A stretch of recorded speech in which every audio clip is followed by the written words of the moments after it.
What's going on? My name is Rex, and this is your Daily Chat, episode 135 for July 18th, 2016. How is everybody doing today? What's going on? Man, I know the title is, don't want to be here today. Gotta be honest, really did not want to go live today. It was kind of one of those days, it's like, I legitimately have two stories I actually want to talk about today.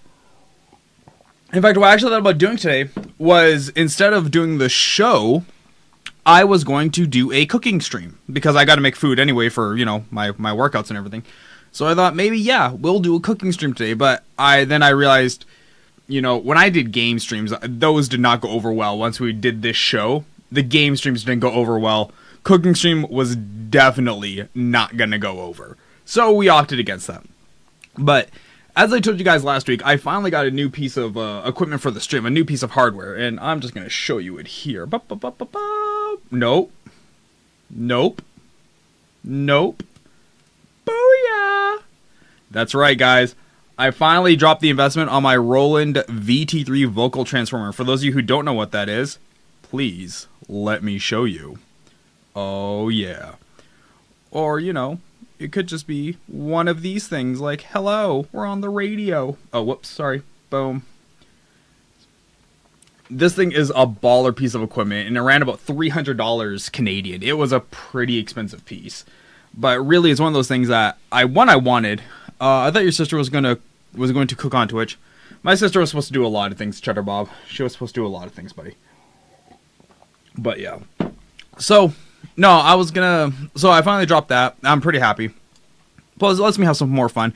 I will openly admit, my friends just hate me now. Oh, you guys couldn't hear anything because I had the bypass on. So, let's try that again. There we go. Ooh, the clipping was pretty real on that. Test. Oh. Okay, well, it's not clipping too bad. And I wish Logitech would fix their software about with their cameras. Yeah, I'm still trying to dial it in. I'm not gonna lie. It's still a work in progress, but I got most of it dialed in, which I'm pretty happy about. And it's definitely a very functional piece of equipment. Like, you can, as long as you know what you're doing, you get some really good use out of it. So yeah. So what have you guys been up to today? What's going on in the chat channel? Mirage Leonard 84.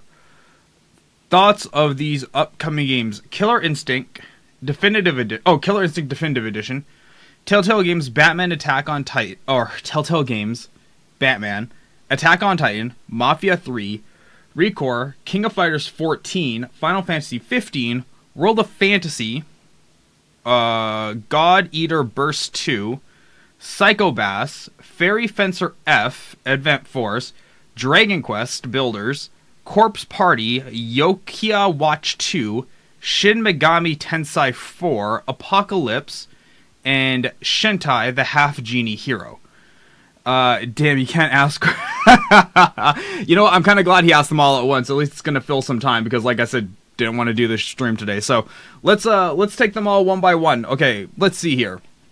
Now, Killer Instinct. Killer Instinct is a game that I played as a child when Killer Instinct 1 came out for the Super Nintendo. Now, I was a Sega Genesis kiddie, but I played on the Super Nintendo, and it was definitely something that was, fun to play. I was never any good at Killer Instinct. I sucked at it. In reality, I was more of a Mortal Kombat kid. So, Killer Instinct Definitive Edition, I'd be excited to play, but that's only if they put it out for PC. Like, if I can use my Xbox controller on my PC, I'd be all for playing it, because I am a huge Glacier and Jade player. Now, I'm not sure what they're going to change in it, because I've kind of dropped out of the fighting game scene since I became an exclusive PC player. And I think the last fighting game I played was Skullgirls. But all in all, Killer Instinct, I think they could do a really good job with it. From what I've heard, there isn't really many bad things about the current state of it now. So if they can keep up that same track, I'd be all for it. Telltale Games Batman. Dude, Telltale Games is a company who's just cranked out game after game after game of hits if they've done the story-based ones. Like Walking Dead. I own the Walking Dead version of the story game. Haven't played it yet, but I own it. But I watched other streamers play it. And oh my god, even as just watching it, it can be so immersive and so well done that for a Batman story, if they take it right from the start and they do it properly, dude, they could just go head to head with the Nolan films. I'm absolutely confident that they could do a good job with it. Let me just move my mic closer for you guys. There we go. Okay, that must be better for you guys, right? Attack on Titan. I have heard about Attack on Titan Mirage. I can't really say good or bad about it because I've never played it or even seen it. All I know is I've heard of Attack on Titan. Isn't that like an anime? I thought Attack on Titan was an anime. I might be wrong. Mafia 3. I was never a huge fan of the Mafia series. I'm always more of a GTA kind of guy. But I see where Mafia... In fact, I honestly thought Mafia 3 already came out. I didn't think it was still in development. I thought it was already out like a while ago. Recore, never heard of it. King of Fighters 14. If they're on number 14, how hyped can you really get? Like, really? It's the 14th. It's the same one. It's the same as all the others. Now, King of Fighters 14, I think I own a King of Fighters game, and I'm pretty sure it's good. I don't think I ever played it. I think I own it. And for those of you who are wondering, like, how many games do you own? I own a lot. I own a lot of games, and if according to my Steam database calculations to be like taken seriously, I have not played 85% of the games that I own. Okay, so I could pretty much own this whole list and not have played a single one, and it's a very high likelihood I do. Final Fantasy 15, I have no interest in Final Fantasy whatsoever. I think they're the same game, repetitive over and over and over again. World of Final Fantasy, okay, what? Do they have the same game coming again? I'm excited for King of Fighters 15. It'll have Chuck Norris. Can I have them then? If there's a way for me to transfer them, absolutely, man. Sure, you can make a mad grab, whatever you can hold. God Eater Burst 2, never heard of it. Psychopaths, never heard of it. Fairy Fencer F, never heard of it. Dragon Quest Builders, that just sounds sad and almost like a mobile game. Corpse Party, never heard of it. Yokio Watch 2, never heard of Yokio Watch 1. Shin Megami Tensei 4, if the last three were good, we can hope for the best. What else do we got here? Apocalypse, well, it's gotta happen sometime, right? And Shintai, the Half Genie Hero, I prefer I Dream of Genie, but, you know, that's just me. Are you reading out your games? No. Mirage Leonardo, before you entered the channel, Big Papas, he put a list of games and asked me what my thoughts were about them. So you don't see it because you joined the chat late, but I'm just reading through the list of games he had put in the chat channel. That's all. So, yeah. All in all, man, I'll openly admit, ever since I started streaming, I have played less games now than I have in the rest of my life. Like, I used to be a huge gamer. I'd buy games and I'd play them, like, nonstop until I was done every single thing. And then I got, like, I got to college, I, found girls and all that, and now it's like, ever since I just started streaming, it's like, I really don't have time to play games. Like, the games I play are the ones, I'll play, like, Overwatch. I'll play Overwatch for, like, a round, maybe 2 rounds, and then I'll drop out. And then I'll go play Hearthstone for a round or 2 rounds, and then I'll drop out. And that's pretty much it, actually. I really don't play a lot of games. In fact, I think the most games I play on a single day is Left 4 Dead 2, and that's only because my friends play it religiously. And when I say religiously, I mean the number of hours that they've put into the game can be measured in working years. I mean, like, the amount of hours you go to a 40-hour job in a year, their game time can be measured in. No daughter of mine is going into fatty porn. According to Steam, you have 571 games. Oh, damn. Well, hey, good for me. I know, Jinx is one of these people where it's like, if you have 571 games, he probably has like 8,000 games. It's one of those people, but whatever. Hey, 571, not too bad of a score. Especially when you see the value of it. Like, the value is only, I think, like $5,000. Oh, I just got a follower, and I looked at it, and I totally didn't look at it at the same time. Mirage Leonardo, thank you for the follow, man. Boom, pound it. You have 300... Yes, you're right. I have 387 hours in Left 4 Dead, and that's only because I started playing, like, 3 years ago. My friends have been playing Left 4 Dead since it came out. 790 plus 480 DLCs. Yay! Ooh, I needed one of those, like, little flags, like, yay! You play that Pokemon Go? Pokemon Go, Big Papa's, just came out in Canada yesterday, I believe. And you know what? Honestly, by the time it came out in Canada, I'm already so over the craze. I have no desire to even download it. Just using a comparison towards your friends. Oh, I know. Oh, absolutely, Velvet. Oh, I get it. And trust me, it's like their hours are in the thousands. One guy has like, let me look up one of my friends here. Let me tell you how many hours he has logged on Left 4 Dead 2, because it's the only game he plays. He doesn't play any other games. Let's see here. View profile. My friend has 7,015 hours logged in Left 4 Dead 2 and 1,535 hours logged in Left 4 Dead 1. So all combined, he has 8,550 hours logged in the game. 8,000 hours. There's only 8,000 hours in a year. Can you believe that? You only just became a real country? Yeah. Well, that's because Canada will never be a real country. Canada is always going to be a potato nation of potato people. I have 115 hours in Digimon Story. Still haven't beaten it on Chapter 6. 20 chapters total. Oh, well, you'll get there eventually, buddy. I put 358 hours into Skyrim. Dude, that is a totally normal amount of time I've heard for Skyrim. How you can play Left 4 Dead 2 for that long? Yeah, I know, Jinx. According to you, man, no game is good. According to you, man, no game in the world has ever been good.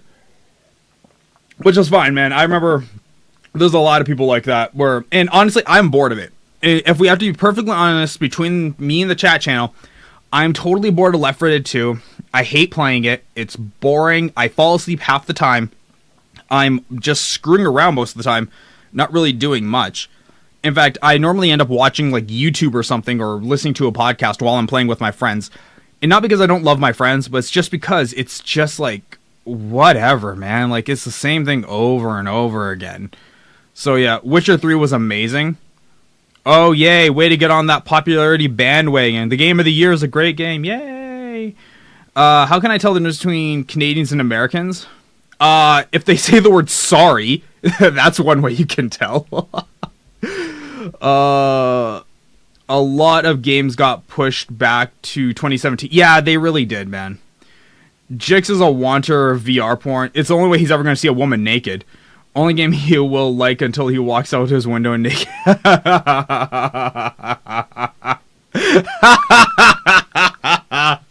I like that. That's funny.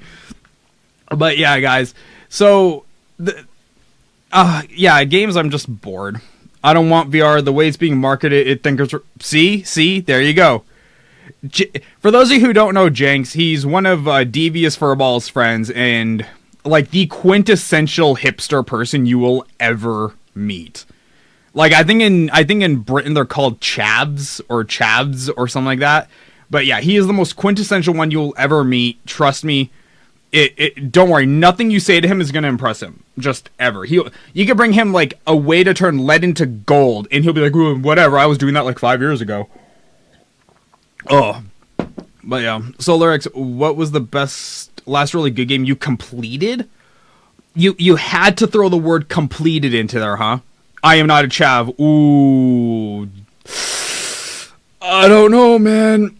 I've had enough conversations with you. It's starting to get a little bit borderline. God, completed. What was the last game I completed? Dude, I don't complete anything. Like, I am so not... I'm not going to use the word AED because that's definitely not the right word. I'm just so lazy, I don't complete anything. I start something and then I just abandon it. God, the last game I completed... Let me check my... Oh! I know what game XCOM. XCOM Enemy Within, we just completed last week. That was the game I completed, and that was a great game. Now, mind you, I beat that game like a dozen times, but I love it every single time I beat it. I love it. It's such a good game. And the story for that is awesome. Although, amazingly enough, I hated XCOM 2. I got like 5 missions in, and I'm like, this sucks. I hate this game. Especially with the cinematic doesn't mean an automatic kill now. Yeah. Oh, yeah, dude, I love XCOM. The definition of chav is a council house violent considering I own the house. It falls down at the first hurdle. Yes, because that's how That's how we argue is if we can't actually think of smart and witty comebacks, we go look up definitions, because definitions will help you win every argument. Come on, Jinx. You gotta step your game up, buddy. I know you haven't been on the internet like for that long, but come on, you gotta know at least the rules, like the basic rules. There we go. So what have you guys been up to in the channel? What have you guys been up to this whole weekend? Who saw Evo? I will openly admit, I am not, like I said with the King of Fighters, I'm not much of a fighting game kind of guy. But almost every esport, when it comes to like the grand finals, I will stop what I'm doing and I will go watch it. And those finals were amazing. And I mean absolutely amazing. Was Until Dawn, it was pretty good. Hey, that's pretty awesome. I don't think I've ever played Until Dawn. In fact, I don't think I've even seen a stream of Until Dawn. Oh, actually, no, I saw the stream of The Last of Us. I saw Last of Us and Heavy Rain. Yeah, I've never seen Until Dawn. But I assume it's pretty good. Do you think you'll... No, I will not buy No Man's Sky, because I'm pretty sure that's one of those like Windows 10 games, isn't it?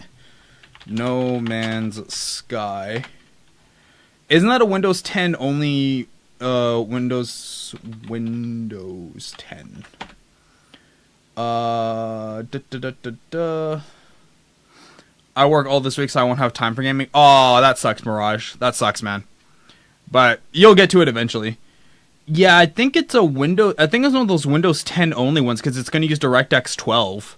Which, if it is, then I am definitely not buying it, because there's no way in hell you're going to get me onto Windows 10. In fact, I have one of the articles pulled up here. We are on July 18th. We are 11 days out from the free Windows upgrade from Microsoft coming to an end. Am I clipping for you guys? Am I like staticking up at the very top end? If I am, let me know, please, so I can turn it down. Everyone is so hyped for No Man's Sky release date. Well, no, it's already finished. They've already pressed it gold. It's coming out like on its release day. It has already been pressed for gold. It's fine. Like, it's done. So, yeah, no, but we're 11 days out, and they are gonna fall. So you're good? No. It's set on Steam, Windows 7, 8, and 10. Okay, well, that's good. Oh, okay, good, thank you. Appreciate that, guys. Yeah, no, so Microsoft is going to miss their 1 billion Windows 10 users, which I'm very happy they're going to miss because, God, I hope people are smart enough to not put that on their system. I have it on one computer, and it's only so I could get the ISO, so when they do fix it, I can upgrade without having to pay for it. So yeah, let's see here. System requirements: Windows 7, 8.1, 1064-bit versions, Intel Core i3, 8 GB of RAM, GTX 480. Huh? We're still making stuff for way back then. Damn. Have you seen any good movies lately? I saw Now You See Me Too. I see all the big movies. Like, of all the big movies that have come out in the last like month and a half, I've seen them all. But the last good movie I saw was Now You See Me Too. I saw Independence Day, and my childhood was so distraught and broken over how craptacular that movie was. And when I say craptacular, I mean like I kind of felt so violated after the way they made that movie. I couldn't sit down for a solid day. It was pretty painful to watch the new Independence Day. You didn't like Warcraft? Actually, that is the only one I didn't see, and that's because I knew it was going to be a piece of crap and not worth going to a theater for. I will see it when it comes out to DVD, but I will not pay $17 to go see that movie. The Warcraft movie, because I know that they're following the story of Warcraft. So from the very start of the game to where it is now, they're going to be following that story from what I've heard. And the first Warcraft game, I will openly admit, was boring as hell. I own it. Well, I'm pretty sure I still own it. I know I did own it. I owned all the Warcrafts. 1, 2 expansion, 2 shareware edition, and then 3. And yeah, Warcraft 1 just was not an engaging story for me. Now, Warcraft 2, when they start having the destroyer ships and the sea turtles with cannons on their backs, bitch, I will be there. I will be in front line. I will be dressed as a battleship to go watch that movie. It was good to me. People say you have to play it to understand. Yeah, you do. You do have to play the Warcraft. Like, if you don't play Warcraft, how are you going to understand the story of like Jaina Proudmoore, of Arthas, of all those people? You're not going to have any bearing on it. And each of those characters are so complex, they could have their own 2-hour feature-length film. When they have 6,900K, why would you spend $17 on anything other than postage?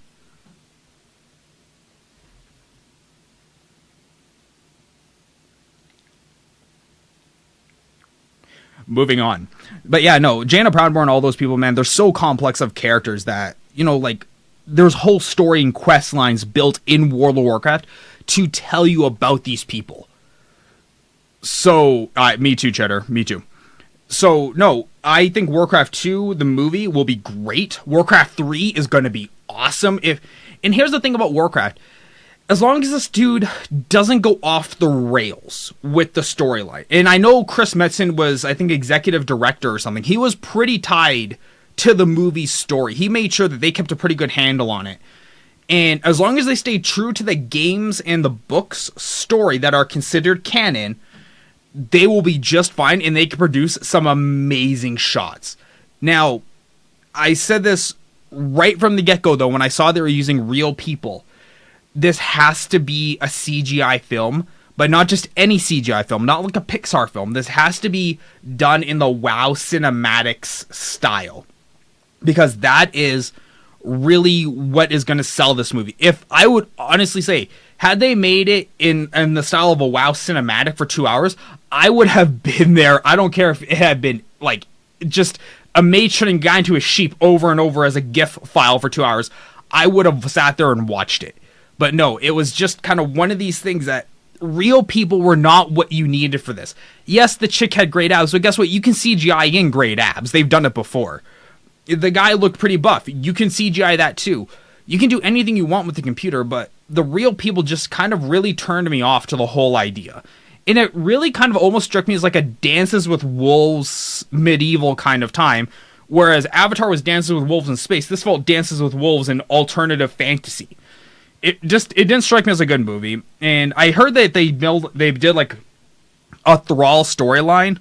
I don't even know what to end they made that. Like, why would they do that?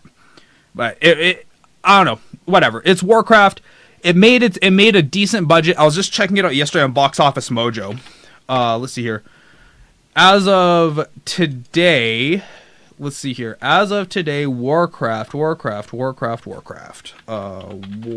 There we go. Warcraft has made, I think, like $432 million as of today. So it's definitely made its money back. But what did you like from that? Honestly, dude, E3 was so boring. I think the only thing I liked was this PC panel. And that's only because Day 9 was just killing it with questions. Like, he was asking the legit hard questions that people want to know about. So, no, he did an amazing job on that. And, like I said, as for Evo, man, I saw the grand finals for the Street Fighter last night. I had no idea what was going on. All I know is when I saw the screen go dark and the person look around, I was like, oh my god, he's gonna lose half his health! And then I saw the two, like, KO. It's like, ah! Like, oh my god. And then Long Island Joe, the one American representative who lasted all the way up until I think it was, the semifinals. This dude was such a boss and got a rock star's reaction. For just, even when he lost, he got a rock star's reaction. Now, the one thing that drove me nuts about him was, I don't know what was with him and the bowing thing. Like, he was bowing all the time. I don't know what that was all about. Does he think every, Asian person bows as a sign of respect? Like, I think I saw on the, Asian competitor's face, when he bowed, the kid, bowed back, but he had this look on his face, are you freaking serious? We're not samurais, dude, just play the game. But it was such a fun experience to watch, and a good way to end the night. I'm glad they ended with Street Fighter. I heard the Killer Instinct one was also really good, and I heard Smash was really good. I have never been a Smash player. Just ever. I like playing it, but that's because I don't know what I'm doing. I'm just a button masher. But I'm sure if you know what you're doing in Super Smash Bros., you are probably just on the edge of your seat watching those two guys go at it. I think I saw Jigglypuff versus Captain Falcon was what I saw on Evo. And it was just one of those things I'm like, it looks cool, and I see lots of flashy things. I'll openly admit I'm a child that way. I'm 5 years old. If you put something flashy in front of my eyes, I will happily watch it. The entire day was great, and that's the thing. Like, I know there's one person I know who I don't really talk too much anymore, but he's a huge fighting game player, just massive fighting game player, and I'm sure he was losing his mind yesterday watching Evo, because Evo is the one thing he gets hyped for every single year, and it's like it's the way I get hyped for new games or new things like that. Epic Man 3, dude, you're so right. How much is the prize pool? I actually don't know what the prize pool is, Big Papas. I don't have a clue what the prize pool is for Evo. The only prize pools I really ever know of are the ones that are like advertised heavily, like the the Invitational, the Dota 2 Invitational or International, where they advertise like the $17 million prize pool. Those are the only ones I ever know. Other than that, I don't keep track, because for me, I don't have that much of an interest in it. I don't have a vested interest in those games, so I don't really see the point. Let me see here. Give me 1 sec, guys. Give me 1 quick sec. Hang on. I'll be right back. Where the hell's my BRB screen? Okay. Sorry. I was like, I don't know why. I could feel like my entire cheek like getting swollen and puffy. So, what did you guys do this weekend? This weekend, as of yesterday, if you guys didn't see me on Twitter, you could become a pro. I'm 30, man. I'm too old to be a pro. I am way too old. Now, I did make a run way back when I was like 13 at being StarCraft competitive, and I got decent on the ladder. I never got like top 10, but I think my highest rank I ever got was like a rank 183rd or something like that. It was way back in the day, but it was a pretty good rank for how many people were playing on the ladder at that time. CS is only 1 mil. Dude, that's still a lot better than freaking HOTS. HOTS only gives you like 50 grand. If you are a pro MOBA player, okay, or a pro gamer of any level, if you've been like at major tournaments, a $50,000 prize pool is not even worth your time showing up.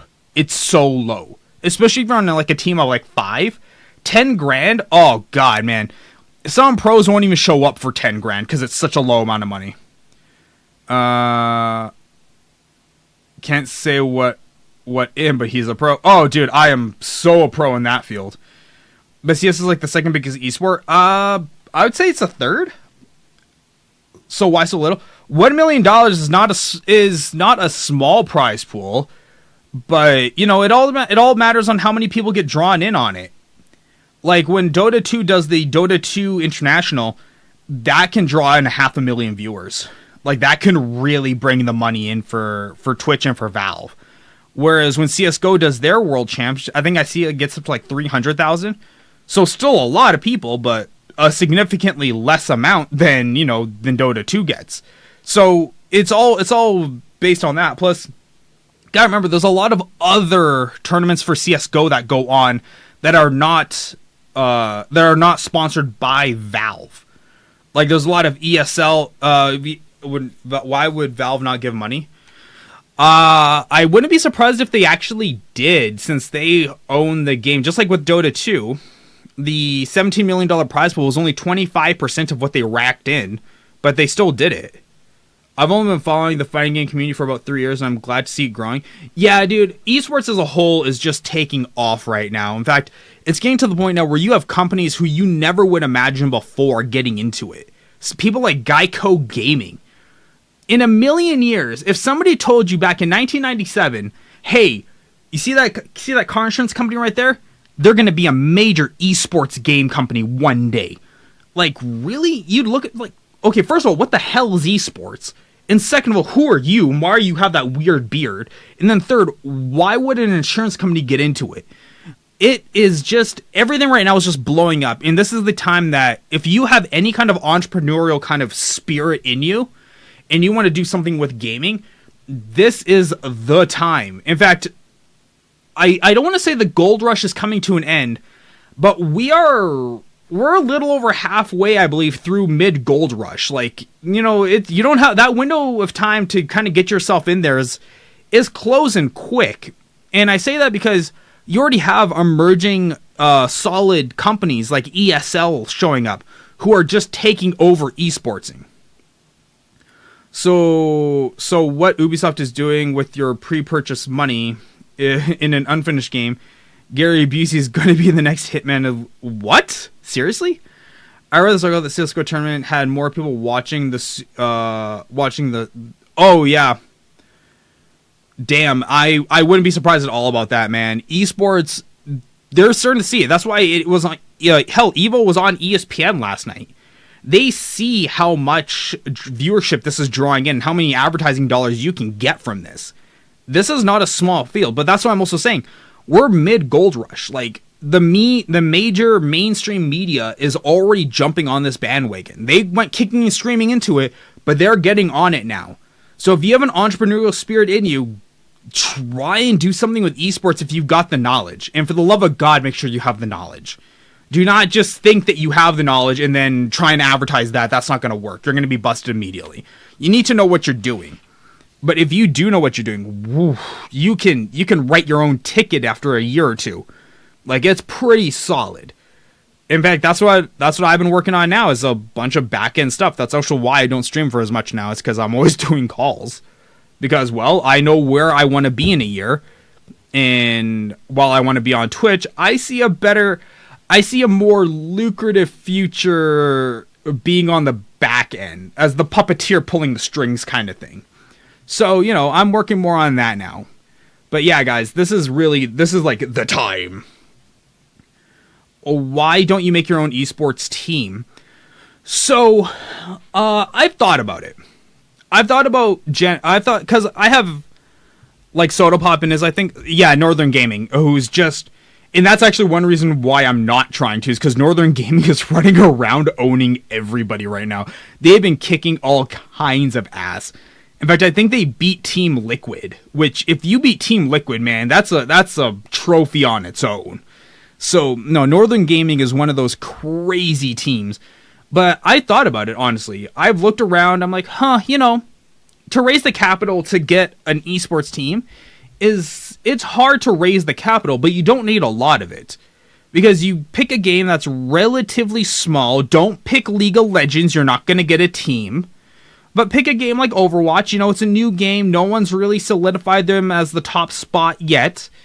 And maybe you could pay the players about $2,000 a month for their salary, so you're looking at $24,000 a year times 6. So what is that, like 130, call it 130,000 a year. And then you also have to get them a gaming house eventually. That's another $500,000, but you don't have to do that till you have like a lot of wins under your belt. So for the opening first year, if they're still playing at their house, at their own respective homes, you need about $130,000 a year to kind of pay these people their salaries to keep playing. And once again, $24,000 a year is not a lot of money, but you're also expecting to get a lot on sponsorships, a lot on advertising revenue, and all that other stuff. But it's just one of those things. It takes a lot of time and a lot more effort to do than what some people are willing to put in. About his esports team, he goes into all the drama involved between the players and expenses, etc. No, I haven't. These are all the numbers. I see this thing. I'm not a huge Jesse Cox fan.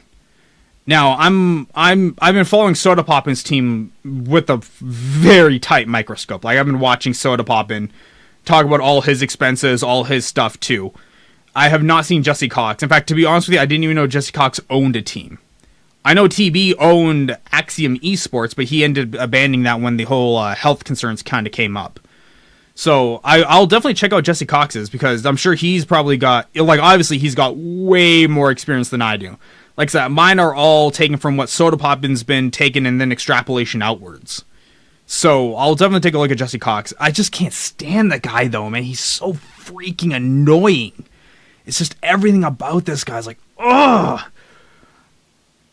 Used to own. Oh, okay. Do Northern Game have a website? I'm not sure, Big Papas. I don't follow them. I don't follow them as a team that closely. I just follow their Twitter channel. And I know they're in the middle of a name change right now, because I think Haunted Hodded or one of the other big streamers. Chance Soda Poppin told the guy's real name. I don't know what his online name. I think it's Hodded or somebody. But they just bought like a portion of Northern Gaming, so now they're undergoing a name change. So I'm not sure if they picked a new one or not. In fact, actually, Devious, are you in TeamSpeak right now? Because there's something I want to talk to you about. What happened over this weekend with Soda Poppin and live streaming. So I kind of want to get your opinion on what happened here. I know I was talking to BK about this. Well, we were talking about BK. BK and I were talking about this thing as kind of like an adjacent topic where we didn't get super into detail. But yeah, hang on. Let me get into TeamSpeak. Let me talk to you about this.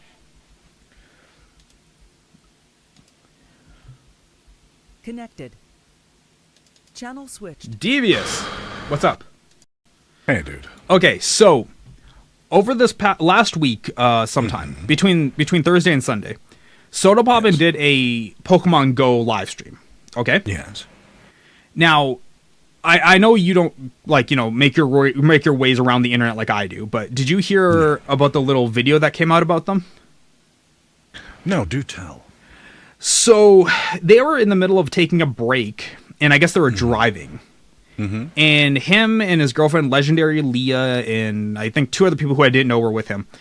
They thought they had the mics muted, and like they had their hand over the mic, so they thought no one could hear them. But dude, they started talking trash about like Josh OG, who I've never heard of, and Mitch, who I don't know, and some girl named. Josh OG's a YouTuber. Okay, that I'm assuming based on the name, I'm assuming a gaming YouTuber. Why I've never heard of him. And a girl named Mira, who's apparently a Twitch streamer. No idea what she does. Not even going to bother looking her up because I'm too lazy to do that.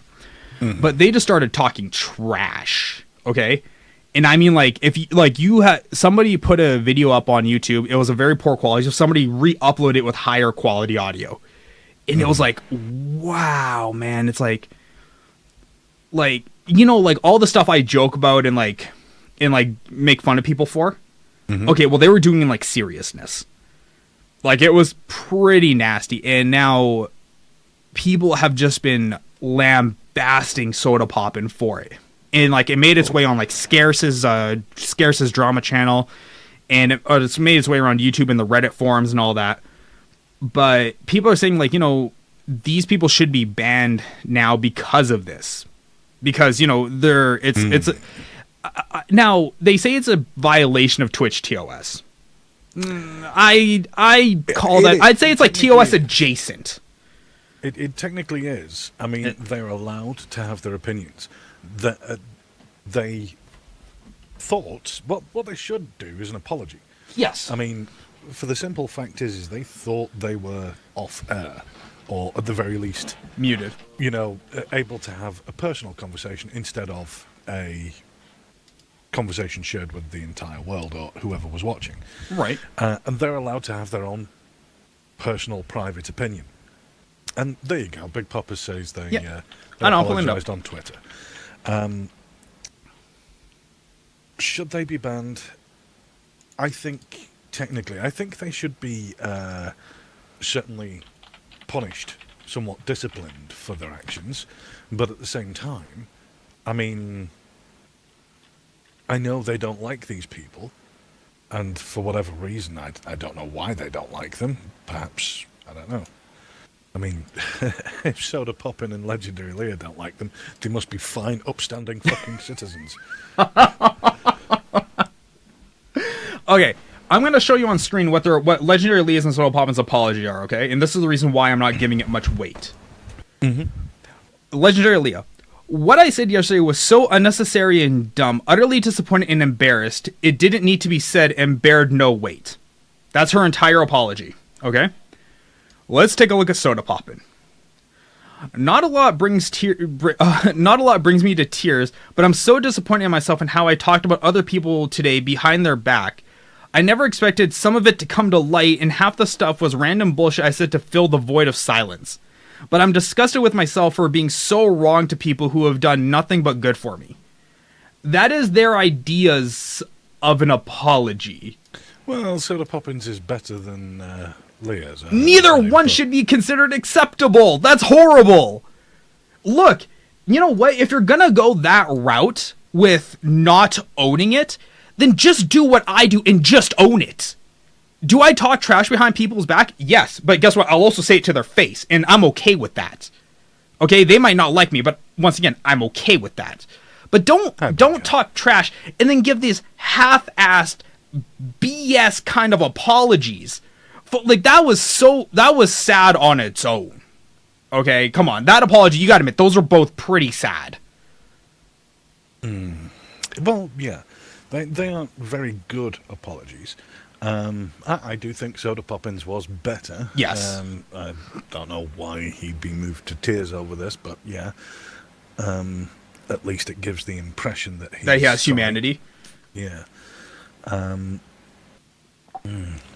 mean, again, it's not a... they're perfectly allowed to have their own likes and dislikes of people. That's not the issue. It's the fact that it was broadcast. And the fact that it was broadcast does mean that they should be disciplined, unfortunately. But here's the thing. I don't think it's a TOS violation. Like, you can talk trash. I know I'm literally doing a whole show based on talking trash.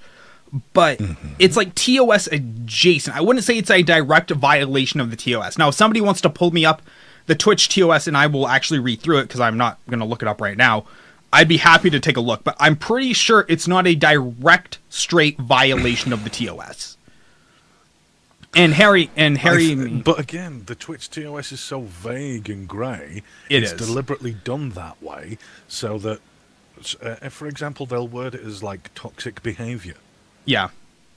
Well, what defines toxic behaviour? Well, how could you not define basically hating on people to thousands of people, to thousands of other people, to viewers? Based on... How could you not define that as toxic behavior? Because if I did, then I have to call literally humanity in itself toxic behavior, because every single person in the world does it. That's how you can construe it. That's how you can interpret those rules. Okay, I'm with you. I follow. I thought you were making a different point. My bad. No. I mean, those words are sort of grey. Yeah. So that Twitch... cannot have to punish them, because they're like, well... They can and can't punish them to their discretion. Jay the Boss. What is a grey area and what isn't. Right. As we've said many a time on this channel before, Twitch governs their shit by how much money an individual makes. Something that would get you a 24-hour ban or something like that wouldn't even register on a radar on some popular streamers' channel. Well, exactly. Like, and come on, Soda Poppin brings in, exactly. If Soda Poppin gets, let's say, 100 subs a day, okay? If he gets 100 subs a day, he just brought in $200 for Twitch. That's just subs. That's not counting anything else. So, yeah, they're not going to kick somebody out who's going to bring that in per day. You're talking $6,000 a month from one dude. Like, yeah, you don't Soda Poppin talking shit behind other people. Yeah, sorry about that, Jay. Yeah, we're talking about Soda Poppin and Legendary Aaliyah's like epic screw up the other day, because it was you just quickly give Jay the synopsis of, if he hasn't heard. Oh yeah, no, they were talking trash about one big YouTuber, two big streamers on Twitch, Mira, Josh OG, and Mitch. I'm not sure who the hell Mitch is, but they were talking trash, and they ended up doing it live on stream when they thought they were off air, and just got absolutely roasted by everybody. Like, everybody who saw it just roasted them over it. And yeah, but man, oh man. But it doesn't seem, and here's the thing, it doesn't seem to affect their careers all that much. Legendary Aaliyah just did a 24-hour stream yesterday, and going to her channel, man, she had more viewers than I'd ever seen her. I talk shit behind that's fine, Batgirl. Believe me, I've done the same for you. Don't worry. You're good. But he expects nothing less from me. Exactly. Look, if anyone expects me not to talk trash, man, I don't know what you're expecting. Hell, I talk trash to Jinx right to his face. But he expects that too. At least, God, I hope so. So, yeah, that's what I want to kind of get your opinion on, was, like, what'd you think of that? Because it was something else, man. Like, I watched it. I can understand other, streamers lambasting them for it, because again, who doesn't have? I mean, not everyone is to everyone's taste. For example, you with Jesse Cox. Yeah. Right. You don't like his content. You don't. I don't like You him don't as a think his person. particular brand of humor, yeah, something about that individual Yes. rubs you up. Exactly. He doesn't do it for me, but for whatever reason it is, something about that individual rubs you up the wrong way. Mm-hmm. Now, this is something we've talked about on this channel before. I naturally assume that people don't like me. I work off that assumption. See, that's a weird thing, because you will go everywhere in your life and people will dislike you for the stupidest of reasons. I've had people who've disliked me because of my accent. I've had people dislike me because of my broad shoulders. Could you believe that? Okay. They say my fucking broad shoulders is what pisses me off. You look like you're fucking always like trying to look big, and I'm like, no, this is just where my shoulders are. This is what they look like when I push them down, which is like an inch below, and this is what it looks like when I shrug them up and they're up next to my ears. So I mean, this is just the way I'm built, Right. you know. And I've had people dislike me for the stupidest, most pathetic of reasons, and it's not just me. People will dislike you. People will dislike Jay, Big Poppers, Batgirl. They've always had something like these stupid experiences where someone's disliked them for the most pointless, idiotic of reasons. Yes. Yep. And, you know, and that's just the way life is. You will go places in your life and those people will be there.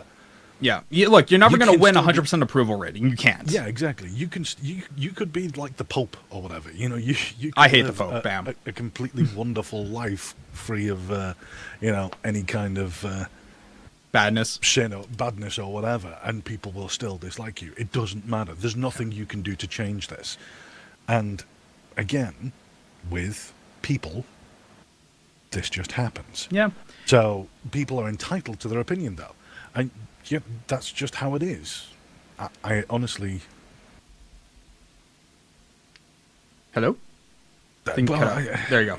Yeah, I just don't understand it. I mean, Look, look, at the end of this, were they wrong to do this? Yes, absolutely. Look, especially for what they Yes, did without say, a doubt. some of the stuff that they said, even I know in polite company you should never really talk about. Like, some of the stuff is really like, if you're on the couch in your own house and you know no electronics are in the room, you can talk about it. But other than that, kind of keep your mouth shut and just keep it to yourself 99% of the time. But doing it on air was really kind of bad, especially since a lot of it was 60% of it was sexual content in nature. It's like, you know, a lot of people are really self-conscious in public about their sexual attitudes and nature and all that. yeah, And if you're not, there's something honestly more wrong with you than a psychiatrist can help you with in a short period of time. You might need to book extra sessions. But it's like, I could see this girl being absolutely like mortified because women are a lot more sensitive to that type of stuff than men are, like by and large. So it was one of those things like, you really shouldn't have said anything. And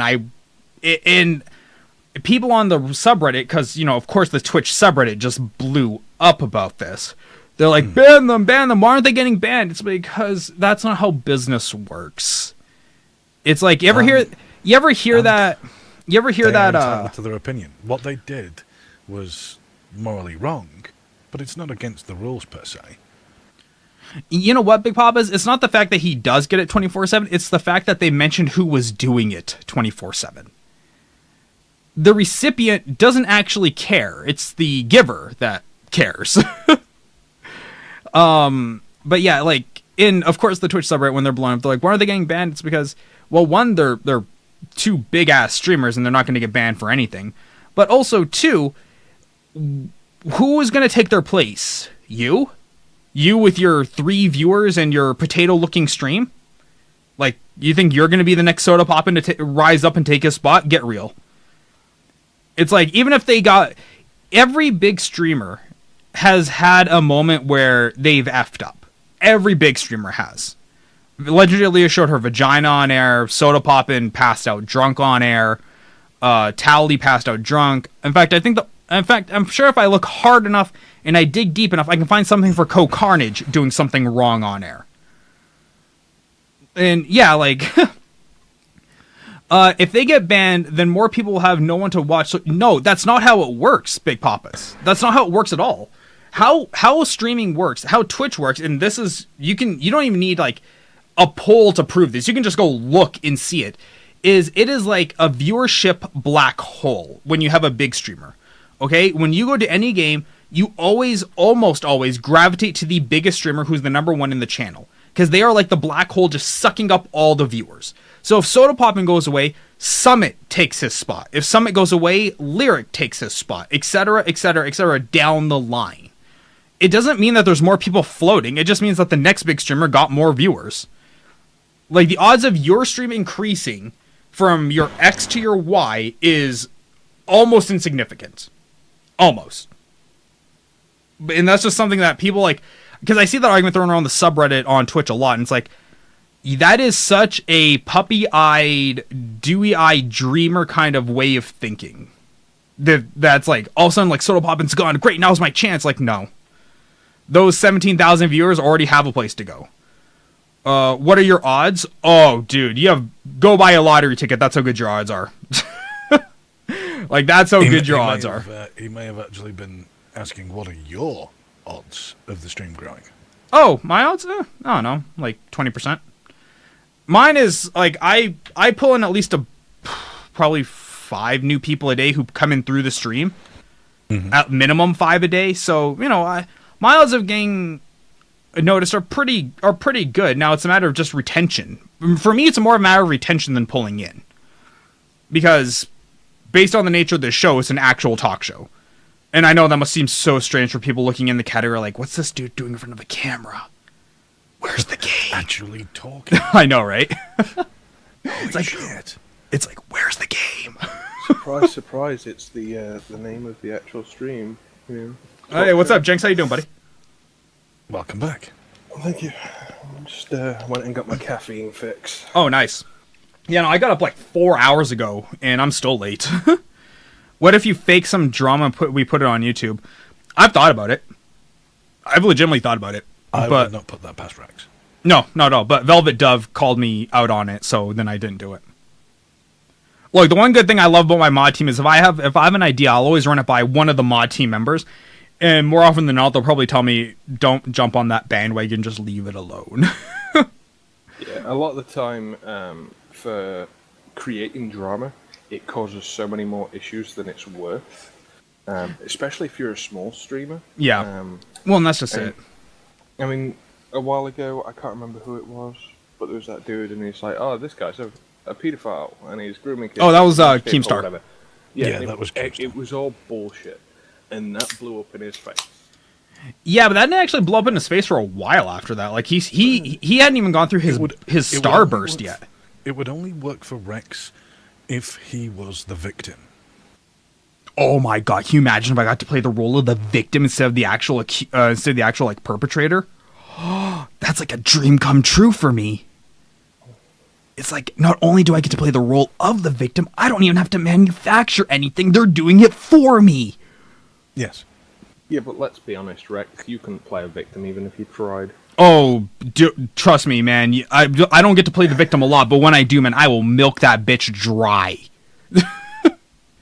Do not underestimate my acting skills when it comes to something like that, especially if there stands to be a benefit for me out of it. Oh, I can make it happen. But yeah. So that was the main story that I was actually really concerned about. Of course, did you see Evo the other day? Evo? No, I didn't. No? Jinx, Evo? Nope. Okay, moving on. That's fine. I didn't expect anyone I know to watch Evo except for Velvet Dove, because I know she's a big fighting game kind of person, so she'll enjoy that kind of content. Me personally... Oh, no, I like... I do like it. It's just not something I'd go out of my way to watch. Do you see what I mean? Yeah, I only watched the grand finals. I didn't watch any other parts of Evo. Yeah, I watched the last 5 matches. Something I'd do, yeah. Like, even with... Now, I'm getting more into Dota 2, but I still don't understand the game, and I don't want to understand the game. I'm not like, oh, I'm going to watch so I can learn how to play. Like, I watch it because the commentators are super fun to watch, because, like, they make it interesting. But even with Dota 2, I normally only watch the last, like, 5-6 matches. Big Papa's asked, so how do new streamers get big then? Most of the breakout stars you see, like Future Man Gaming, what the hell's his name? Benny Fitz. They all have like a gimmick. Like Future Man Gaming played the gimmick of he was from the future. Benny Fitz has a puppet who's the main streamer. Like the guy controlling the puppet is not on camera. It's just the puppet. So they have that. They catch a wave of like a big streamer sees them, tweets them out, and it starts like the snowball effect kind of thing. But that's how most of them get big, is through a little bit of luck and a really cool gimmick. But most streamers you'll ever see, they'll never see more than 20 viewers on a good day. Never. Yeah, I mean, there is growth for smaller streamers, but again, it's retention. Yeah. The amount of times that we've hosted a gaming talk show and we've gone up against Rocket Beans and the Talk Show podcast and things like that. I mean, our content hasn't really, it's no less. And, well, actually, we've had funnier casts than them as well. But they're that black hole that I was talking about, though. But yeah, they're exactly that black hole. Mm-hmm. What's my gimmick? Look, see that thing up there at the top? See that little phrase right here at the top? Twitch's only true talk show? That's my gimmick, is I actually do my job. There's nothing else here. There's no game. I'm not detracting from the talk show at all. This is it, right here. That, and I'm probably the most honest channel on Twitch, honestly. Like, I don't think anyone here is really going to contest that point. Like, when you compare me to other streams. Like, I definitely I don't even, like, tiptoe around most topics. I'll just go head first into it. So, that's how I do my thing. And plus, for me, I've already found other alternatives to do. So for me, it's not as big a deal anymore for me on how many people I'm pulling in, because it doesn't...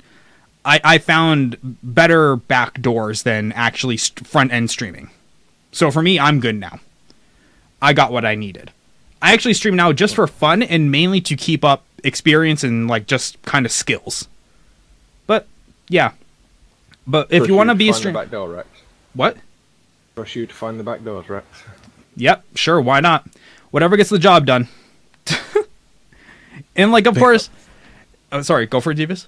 Well, I was going to say, there's 1,000 things that are good advice. And you can read it on almost any Reddit thread about being a streamer. Right. Things like networking, working with other streamers or YouTubers, or, getting yourself a gimmick, being bright and entertaining, being something, that people want to listen to, being engaging with your chat, cultivating your community, and whatever that community is. And all that other puppy-eyed, dewy-eye crap.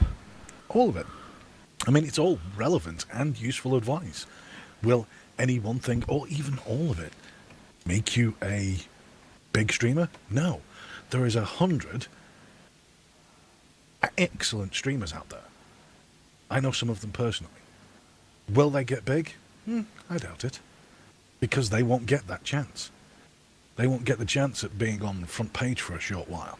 They won't get the chance of being promoted by, let's say, Total Biscuit or something like that. Mm-hmm. Because you'll have to be in his network in order to be seen. Be seen, yeah. Yeah. So, yeah, it's just one of those things. Everyone else has to do it. You have to do it your own. Yeah, you have to do it your own way until such a time as you can actually reach out to these people. Whenever you go to the Twitch subreddit and you always see like people are always like, how do I get more viewers and all that?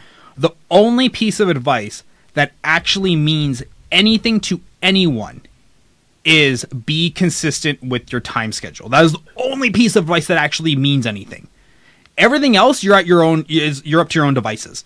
But except for that one part, have a time schedule and be consistent with it. Those are the two that matter. I am a shining example of what not to do. Okay?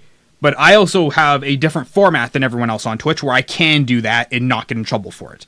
And what is up, Voodoo Panda? How you doing, baby doll? I'm sure she's probably saying more hi to you two than to me, but whatever. And do you watch any UFC or wrestling promotion? I only watch UFC if Brock Lesnar is fighting, and I am a huge wrestling fan. Like, I'm super duper excited for tonight's draft. Can't wait for I'm it. the opposite way. I'm not so big into wrestling because now wrestling annoys me. Right. I used to enjoy it, but it annoys me more now. And UFC, yeah, I like to watch. Yeah, I enjoy watching UFC. Do I Right. go out of my way to watch it? Nah, not really. A lot of it's a lot of it's testosterone kind of bluster, and I don't like that. Right. I don't like that testosterone bluster. It smacks of like wrestling smack talk to me. Well, it is. That's where they're getting their gimmick from. Yeah, I know. And Like, that's come on. why it bothers me. Their biggest pay-per-view since UFC 100 hinged really on a pro wrestler. Like, let's call it what it was. It hinged on a pro wrestler. I Now- would argue Ronda Rousey's fights bring in a bigger demographic, and she is the highest paid as well. UFC. She But gets Ronda paid Rousey didn't twice fight as at much UFC as- 200. No, she didn't. So she's not part of this one. I'm talking about UFC 200. Okay. Like, UFC 200 hinged on a... The female like, demographic brings in much bigger money. Oh, than yeah, that's because the male. female fights are... Like, dude, I get terrified. If I would probably crap myself if, like, Holly Holmes, like, walked up to me. Dude, like, just saying it, I felt my butthole tighten up a little bit. Like, oh my god, like, dude, that girl is scary as hell.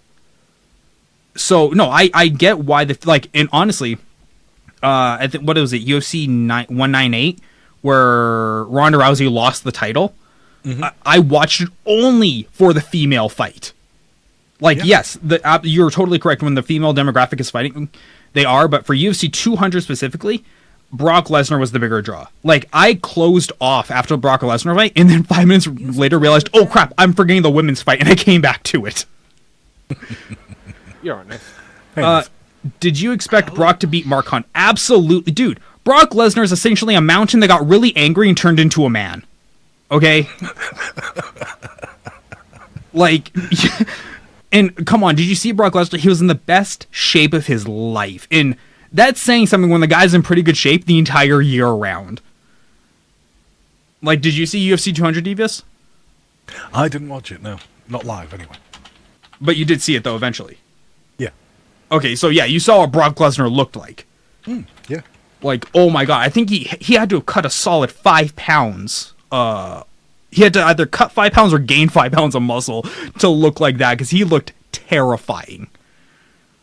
Well, I've been up against some big ugly bastards in my time, and I would not like to face off against Brock Lesnar. Yeah, no, he's... Although like, he's going to be in the super heavies anyway, so... Brock Lesnar's 37. Calling him... You know what? Go call Brock Lesnar old to his face. No, he's in the super heavies, is what I said. No, I'm reading chat. All right, okay. Yeah, someone said Brock is an old fart in chat. He's 37. Okay, he's not that old, and believe me, if you're 20, you're not squaring off against Brock. And the thing is sort of Brock's a wrestler as well. So I mean, there's been sort of like things about his doping allegations and things like that. And he's like, duh, he's a wrestler. Man, like people are saying he's like going to spend like a good 90% of his life on steroids and things. So Punk, No. you're okay. So Big Papa says that's old to UFC. You gotta remember, Brock was not starting at UFC 200. He came back for the one fight. Now Punk is starting at UFC 203 at the age of 35. Now that is old to start your career, not to end it. Brock Lesnar was pretty much ending his career there, not starting it. Big difference, huge difference. And in terms of he's up against Mark Hunt, I'm looking at here, and Mark Hunt's apparently 42. yeah, and did you see how hard that guy hits? I'm not super anxious to meet him either. Yeah. Like everyone was saying Mark Hunt was like the one guy who could take down Brock, and I wouldn't have been surprised actually after looking at Mark Hunt and looking at the stats. I'm like, I could see that, and I didn't actually expect the match to go the way it did with the whole ground game. I really thought it was going to go more like, standing toe to toe, just beating the crap out of each other. That's where a lot of people go, because once you're on the ground. Once you sort of like, they don't like pugilism in the UFC because that involves having to take hits. Right. You know, if you whack them a few times and then get in and you start the ground attack. Right, but the problem is though, like UFC is moving towards this more entertainment-based kind of mode. So while it's still natural fighting, they're also starting to tailor it to more towards the crowds, like cheering, like the way wrestling does, like the boos versus the cheers.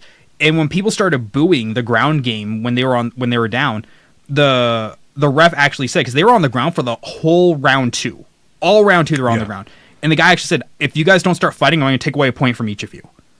It's like, ooh, okay, so yeah, we're going to shift more towards the crowd's cheering side. There is a good technical ground game, and there is strength in it, but there's not action in it. Right. So yeah, I can see the point of view there. Oh yeah, because people watch UFC to watch people get beaten up, big ugly bastards to beat the living shit out of one another. Yeah, and that's just the way it is. They don't go there for the hugs and flowers. No. So they go there to watch people beat the crap out of one another. So yeah. And Big Papa's is saying, now there's all the crowd about Brock did drugs. It's funny because people are saying, like, oh, Brock pulled a Roman Reigns. Here's the difference, though. Brock actually pulls in viewers for WWE. Roman Reigns makes them want to go to the bathroom. There's the reason why Brock probably won't get punished for his. Is because they know if they put him on a pay-per-view, he's going to bring in buys. How would he pass a WWE test and not the UFC? You know what? It could have been, admittedly... Okay, one of the most common false positives you can get as an athlete is actually through your supplements. Now, a lot of companies will say they'll advertise, we have these we don't use these banned substances, but every now and then, man, a batch will get contaminated, and that will make it through a production line. So if Brock was actually, because Brock made about $6 million on this fight reportedly, okay, at $6 million, if say you use. I think he was getting ready for the last 5 months, so you'll probably go through about 10 containers worth of supplements.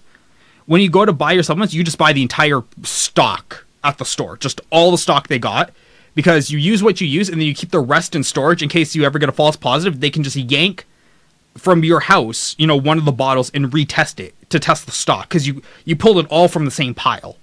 So if one thing's contaminated, they're all contaminated.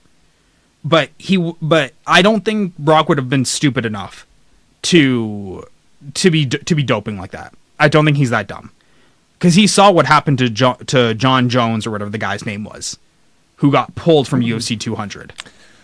Well, one of the things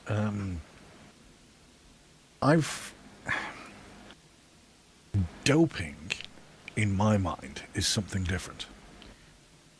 Okay, well, it's just a term. Like, I know doping has a medical relevance term, and then it just has a colloquial term. Doping is basically removing blood. Yes, and then giving yourself extra blood come to. Yes, but we're talking about a colloquialism. Like, once again, as language evolves, you can have double and triple meanings for the same word. Yeah, but it's just that in athletic sports, the doping section just tends to be sort of. Technically legal, rather than, for example, most steroids or performance enhancers are just outright banned. Right. And that would be a drug issue, whereas doping is, I would have thought, a technically legal thing. No, well, steroid doping is not legal. Yeah, but he was meaning the medical meaning of. Right, but once again, though, like I said, double, triple meaning, man. You can have. It's once again, it's always about the context of the conversation. In my mind means something else. That's right, but you have to keep. But it's not a matter of how you interpret it in your mind. It's a matter of the context of the conversation that you always have to keep in frame of reference. Well, again, doping, for example, the Tour de France. Doping in that has a very specific meaning, and it's blood doping. Okay, and to answer Big Papa's question, was he running out of money to clean his R's with? This is his wife. I would say it's not he was running out of money to use as toilet paper. I would say that he was just running out of money to keep her around. So, yeah. Look, Sable is hot as balls, okay? Wife? I mean, Yeah. thing is that why would you even? I don't care if she's hot as balls. Nope, you're wrong. She's earning her. I would not get married to her. I would not get married to any. I apologize for this, Voodoo, if you're still in chat. I would not get married to any American woman at all. Okay, so literally 100% of my mods you just insulted. Yep. You know, we always wonder, with such a hot accent, why Devious is single. And then he opens his No, mouth. 50%. No, 100%. I didn't insult myself, You're also not a woman, but I am a mod. but you're not a woman. Yes, As Rex but he's- demods me. But at the time of his Just to statement, prove he himself was a right.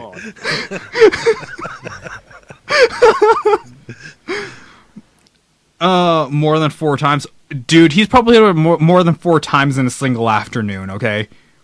Hey, bring up that picture, just saying. No matter how good she looks, no matter how gorgeous she is, some guy somewhere is sick and tired of her shit. You know, I'm pretty sure Brock Lesnar finds a way to make it work. I thought I loved you. Oh, great. And see, I'm sorry, Voodoo. I would any American woman or That's in right, fact, backtrack. I'm starting to consider most English women as well. I would not marry at all because the marriage is unfair. It's not just the women themselves. I mean, well, if you go by what media says, women just want half your shit. They get married to you, get half your shit, and divorce you. that's not media, that's me. You're quoting me. That's I demand credit. Right. I demand credit for my own statements. Hell, that's my own experience. But the thing is, it's sort of like, yeah, I don't condone that kind of unfairness in life. So, Yeah. No, you're not. Don't lie. You're being like Rex. Oh, I enjoy that. actually, no, I'm sorry. No, you are. But this is something I actually do feel strongly on, and I will not get married to any. I just won't get married again. I don't care how much in love I am. I've made it my own personal rule that I will not get married again, because either a woman is with me for me, or she's with me for my shit. That's true. Yeah, I was going to say... No, like, don't worry, Jinx. You'll never find a woman. You don't even have to be part of this conversation. Shut the fuck up. You need a new co-host, apparently, Rex. This is actually from a perspective of legal advice. When my dad died, the house was passed over, Yep. and it's me, my brother, and my mum. And she was going to put our names on it, so if anything happens to her and she ends up in an old people's home or whatever, we still have somewhere to live rather than having to sell the house legally to pay for her care or whatever. Right. And they advised her not to, simply because if I was to get married or my brother was to get married, if The partners would own a percentage of that house. if we then got divorced, they would own a percentage of the Yes. house. And it's like, my dad outright bought the house. They've done nothing to pay for it. Why do they legally get a claim to it? Yeah. It's bullshit. No, it is 100%. And like, Devious knocks on me a lot for how much I bash on women. And believe me, Jinx, you haven't been here like the entire time. I will happily take my swings. Okay, like without even thinking twice. In fact, most of the time I don't think at all. No, But- you don't think. No, that's the rule rather than the exception, Rex. But in that particular scenario, dude, is one of the reasons why I'm so opposed to it. It is legitimately why, because it's like, you've done called bullshit, nothing dude. to acquire any of these physical possessions or belongings. You're not entitled to 1% of them, yet alone 50. Yes, you don't think. Of course, my community just jumps on me for that. And yes, Big Papa's the WWE draft is tonight on Raw. Well, at least it's starting tonight, I think, and then I think it goes tomorrow into SmackDown. What the fuck, aren't you at the RNC today? Oh my god, I forgot! Oh, son of a bitch! Oh, was the RNC being broadcast today? Oh, no. I really wanted to cover that. Shoot. Okay, so last week on Drop Frames, it came out, just before Drop Frames went live, or I think while they were live, that Twitch is going to be broadcasting the RNC and the Democratic conventions on Twitch. Mm-hmm. Okay. I'm sure this goes without telling you, this caused a firestorm of controversy between like viewers and Twitch. And people are so opposed to them bringing politics into Twitch. I love you, Waz. That's funny. You're amazing. I love you. But yeah, they were just absolutely opposed. And I want to cover this because obviously it was the hype train and I want to get right on that hype train. But bringing politics on Twitch, the one good argument I saw for this was, why are they doing it, is because this is probably one of the best exposures Twitch will ever get. Because, you know, they're going to broadcast it on YouTube, they're going to broadcast it on CNN, and they're like, why not broadcast it on Twitch, a place that gets more viewers live per hour than these sites do in a day. Like YouTube Live, let's face it, YouTube Live does not pull in that many viewers. In fact, I'm pretty sure if I go to League of Legends channel, they have more viewers than all of YouTube Live put together. So, what do you guys think about bringing politics onto Twitch? Good, bad, indifferent? Don't say indifferent, actually, that's not an option. The thing is you can only... I have no real issue with it. Apart from Twitch is supposed to be a gaming-centric thing. Now, unless they're talking about gaming issues, then I don't think politics should be there, firstly. Secondly, if they are bringing politics into it, they can only be seen as unbiased if they show both sides. I think they are. I think they're doing both conventions. Then that's not an issue then in my mind. Well, If it's they're not like being Twitch is fair going to have a about it, say in this. even- They're just broadcasting. If they're being fair and even about it, then that's fine. But again, I do have exception with it being, it should be gaming centric. You know, why is politics suddenly involved in Twitch? I mean, I don't have to watch it. This is the wonder of Twitch. That I is don't true. have to watch it. I don't have to. It doesn't even have to register on my radar if I don't wish it to. So, See, I'm with, I think it was Carnage that said it, but I'm with him on this one. It's not about the politics in this scenario. On the surface, it might look that way, but it's not. It's about the exposure. Because now when they say you can watch the Democratic convention on, these three platforms, Twitch is one of those three. It's something that will give a lot of people who never would have heard of Twitch that exposure barrier. Yep. And also the fact that, Twitch makes the move into relevancy, not just gaming. It moves into classic media rather than gaming media. But here's the thing. Twitch is not doing anything specific. Oh, they're just providing a video feed. Same way this channel provides a video feed. There's nothing happening on... Twitch is just giving a platform. They're not injecting an opinion. They're not injecting skewing because they don't control the actual broadcast.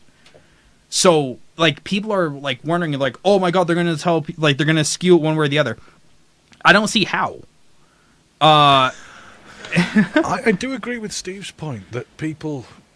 Well, I say that people need to be forced to learn about these things. Yes, I I don't think agree. they should be forced to learn about them, but I do think that they should have relevant information. Are you going to get this for some party political lie-based broadcast? No, you're not. I would heartily recommend any other method rather than watch an actual party broadcast. Okay. My one problem with politics being broadcast on Twitch, Uh-huh. let's face it, generally it's a live thing. Unless they have special pages for politics with no chat, it's just going to be blown up. Nope. All with chat's so fully much- active. It's going to be blown up with so much shit. Let's be honest, you're going to have those fucking Nazis in there that are all like, "Oh, Trump!" for days if they start broadcasting politics. I think just this gonna is go just a one-time full scenario. retard. It's going to go full retard. It is. Oh, 100% it's going to go full retard. I can't even defend that. But I think Hey, it's just Savage. a one-time thing. This isn't going to be a permanent fixture channel kind of thing. It's one time, and then they're going to take the channels away, and they'll take all the emotes away. But like if you look in your emotes package, there is, you know, yay, nay, all these other things like the donkey and the Liberty Bell. They're all there. They've put these in. Like they want people to be interactive in chat for this one. Yo, what's up? What's up, Savage Killer? How you doing, buddy? So, Well, Steve says, I think it's important to look at both sides and decide for yourself. Too many of my friends just follow the pack and don't know the issues. that's politics in a nutshell. Completely agree, Steve. That's, generally US politics. Politics in general. Yeah, it genuinely is. It's unfortunate, I agree. But again, the one thing that annoys me about these things is there's no rational argument. Right. It all tends to be things like, so you are, pro-abortion then, are you? Oh, right, so you're okay for murder. You want to murder children then, do you? And it's this weird thing of extremism. It's no, abortion's fine when, rape's involved, health conditions are involved, Or so on and so forth. Abortion's fine when it's your vagina and you call what you want on it. Yeah, I hate to say this, but if you're all those points of view are all perfectly fine, but there is no middle ground. There isn't that ground there for some strange, bizarre reason. You're either for, murdering children up to the, I think 2000th trimester when they hit 16 or something, or you don't have abortion at all. And it's this weird fucking polar thing that it has, instead of any rationality involved in it whatsoever. It's so bizarre. When I was in school, my friend and I, we really got into it about the whole abortion thing. Because in America, it's a really hot button topic. In Canada, not so much, actually. In Canada, you do you. But in America, it's a pretty hot button thing. And we got into it because his wife and him got into it. And he was like, oh, I don't think a woman should have an abortion. Blah, blah. I'm like, I hate to tell you this, man. You're just the penis. I'm like, you have no say in this matter. You know why? Because you are replaceable by 3.5 billion other people. Like, you don't have anything special about you that makes your opinion valid. Wrong. He has a wallet. What the hell does that mean? She has a wallet too. Yeah, but he has to pay for the next 16 to 18 years of his life. Well, that depends if he stays around or not. Hey, I lived in a ghetto neighborhood. I can tell you right now that that thing that's the male's problem is wrong, because I lived in the ghetto, and trust me, that is not true. Okay? But no, it's like, it's her body. If she wants to get rid of it, it's up to her. You don't get a say. Okay? If you're the one not having to bear it, you don't get to have a say in it. And I'm always going to stand by that. I will never change my mind on that one. Like, just like how I don't feel like, just like, once again, we'll come back to the file cabinet. My baby. It's mine. It's my responsibility. No one else has to bear it, therefore no one else gets to have a say in it. Period, end. Okay? Same thing with the child. It's her vagina. It's hers. Let her do it. There are a lot of deadbeat dads that don't take it. Oh, absolutely, Voodoo. 100%. And there are just as many that, pay so much money that it actually cripples them financially. In fact, I watched a report just last night of a gentleman that had paid for 14 years of 13 or 14 years of child support, and then finds out it wasn't even his child. Look, that happens all the time. We have a whole yeah, exactly. We have a whole entertainment industry built around it called Jerry Springer. Okay. Yeah, well, yeah. Did it matter to the child protection the court? I'm not even sure the agency is the one who goes and gets the money. Right. Did it matter to those people? No, of course it didn't. So the system is fine for, normal families. But in today's day and age where people get married, have kids, and then, get divorced the next year, that's not the case. Right. It obviously doesn't suit that environment. And it's starting to become... it's just starting to become more and more. I mean, deadbeat dads, it's fine calling people deadbeat dads, but what about deadbeat mums? The ones who actually enter into these things. And the old, getting, what was it? There's even, I think it's the middle America, where the first child is called the insurance policy. Yeah. Jokingly referred to as the insurance policy. It's mental. It's absolutely crazy. So I mean, the entire system, it does have its issues.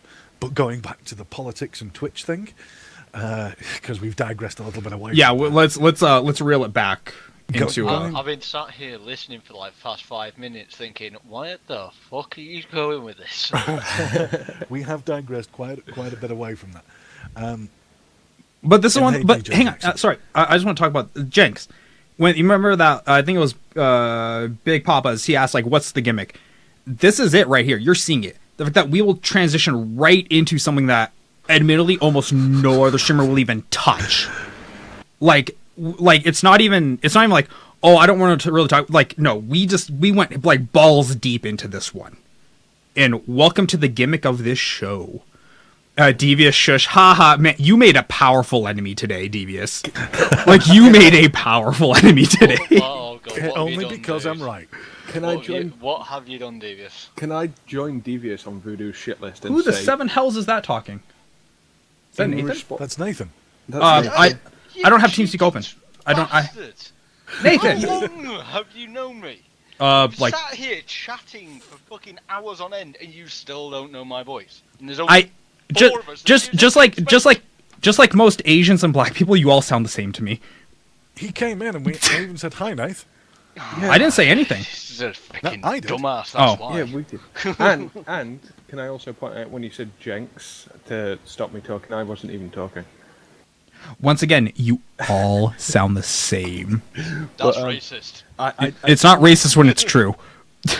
I do want to make a comment on what Voodoo Fair said. point. I'm sorry, but if that makes someone a dad legally, then fuck you because. Hey, whoa. Seriously. Oh, by the way, yeah, we know Just- Voodoo. Thanks for that one. I have to give him a bit of leeway.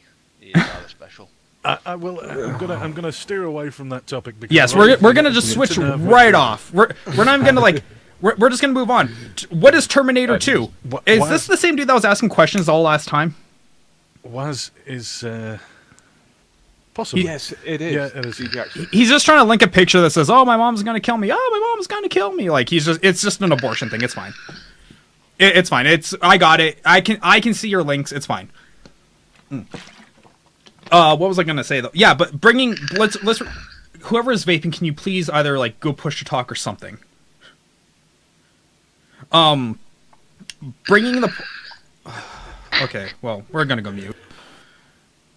Sound Bringing the politics into Twitch is not like the best. It's not the best way to go, but I really do think that it is probably the best exposure Twitch is going to get. And for them to go this way with it, as much as people are going to shit on the idea, it was 100% the right business move to go with, because I would not be surprised at all if Twitch got a 5%, 10% viewer bump out of this. Because while people are here, just like when you're at a carnival, you've already paid the admission to get into the carnival, you may as well walk around and see what else is here. You're already at the location. So there is that. Okay, let's unmute TeamSpeak and let's see what these guys have to say. Sound resumed. Anything? No? Oh, you're back. Yeah, I'm back. So I was just talking about that, but yeah. So What you were saying, so. Yeah, no, I've just changed the drip tip on the thing, so I shouldn't come over TeamSpeak. okay, yeah, they left you. I wouldn't be surprised, Voodoo. Wouldn't be surprised at all. But Probably yes. a good thing. Well, yeah, the politics on Twitch thing. Never gonna work. As long as they, again, I think it should be gaming centric. Having politics on Twitch, I think there's a time and a place for things, but at the same time, I do agree with Steve. There's a lot of people who don't have the facts about certain issues. Oh yeah. That do need to know those facts. They need to know that these studies and surveys have taken place. For example, wage gap and so on and so forth. These issues was the that great have thing been was, resolved. The studies have been carried out. They've been debunked. So why do people keep bringing it up and keep banging on about it? All that kind of stuff needs to be known by people. Well, it And they gives you don't the know same that. point So I as think what it's we've had. I think it's a good thing But at the same time, I think it's a bad thing because I think Twitch should be about games. Okay, so this comes back to the purity argument then. Because look, social eating, creativity, gaming talk shows, what was the other one that they put in? Creativity, gaming talk shows, social eating. There's one more thing that music. These 4 categories, people have been heralding ever since they got put in, hey, this is moving away from Twitch, from what Twitch is supposed to be. This is moving back in towards Justin.tv. Look, things have to evolve. I hate to tell you this, and I know this is going to come as a shock to a lot of people. After a while, gaming content gets really, really boring. I mean, I want to claw my eyes out kind of boring. So, I think that trying to diversify yourself out is a good idea. Politics might not have been the best way to go with it, but people have been complaining about this stuff since the food channels got brought in. And it's like, when they did the Bob Ross thing, it's like, people were like, this is getting away from the nature of Twitch. It's like, you have to evolve at some point. You know what? No, I agree.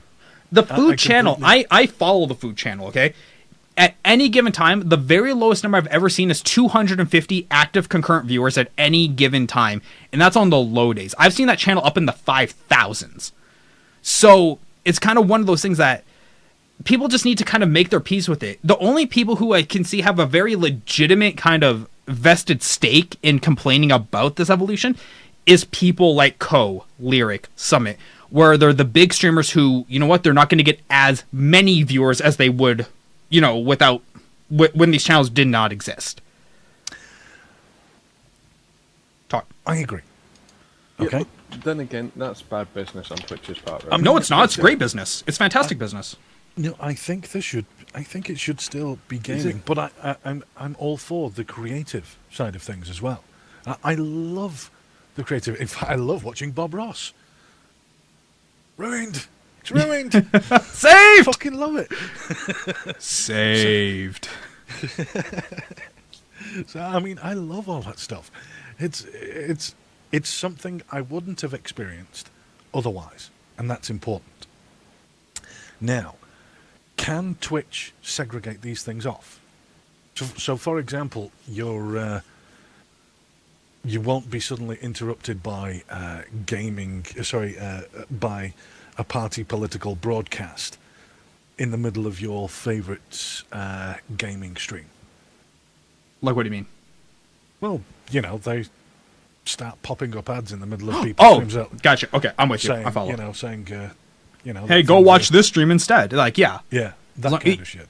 That actually, they had to put a squash on that earlier this year, actually.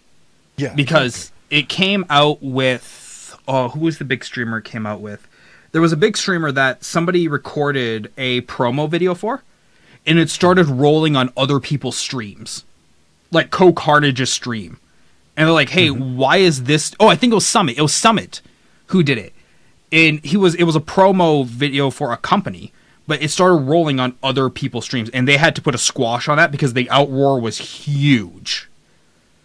So I think the only reason we're not seeing that is because we already had it happen this year.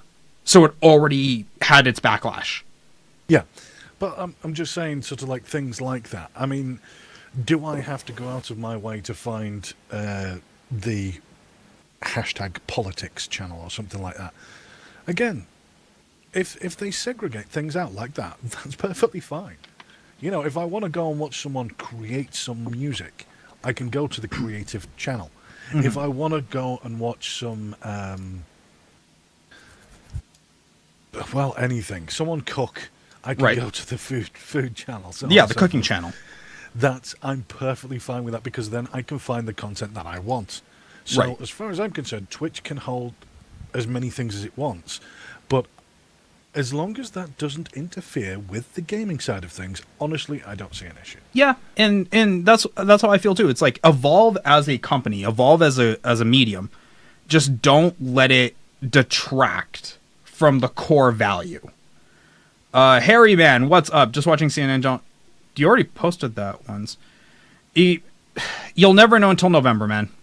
Polls are, and this goes for any form of politics, polls are super, super, super not indicative of who's going to win, especially more than 24 hours out. And the reason why is because people are so finicky in nature that on a dime they can switch their opinion. And, you can just go, you can just lose your votes automatically. Trump needs to say one wrong thing. Hillary needs to do one wrong thing to piss her supporters off, and now all of a sudden she's just lost an entire percentage of a population. So you'll never know until November, man. It's only July right now. Don't even put that much stock into it. It has no weight whatsoever. And what's sad is I'm not even a political analyst. I'm just a dude with common sense. I want America to have its first female president. I don't want it to be Hillary Clinton. I don't want it to be Hillary Clinton just because I know she's going to fuck things up. I just know she is, man. It's just one of those things. It's like, it's not a sexist thing. It's just, you watch her old interviews, you watch everything about her, and it's like, oh my God. Like, right now, Harry, man, honestly, what I've been telling this channel since the beginning is, you don't have a winner. You're just kind of racing to the bottom at this point. You're screwed either way. Yeah, Trump will build a wall. Trump is not going to build a wall. He's saying it. He'll never make it happen. Economically, it can't happen. I completely agree with Steve. And it's something I've said before. I mean, the best thing that can come out of this race is if Trump wins, you can say, well, at least we didn't get Hillary. And if Hillary wins, you can say, well, at least you didn't get Trump. That's the best thing that can come out of all of this. It's going to be shit for you guys either way. Whoever gets in, it's going to suck. Hillary is a career criminal. Trump is a career shady business. No, just that's oxymoronic. It's just Trump is a businessman. Shady automatically goes with that term. Okay, how about shit? Do you know what, man? Do you have $4 billion? No? Okay, then you don't get to have a say on on his quality of business.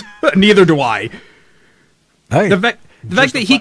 I might not be his business equal, but I also haven't made almost every business I've owned go bankrupt.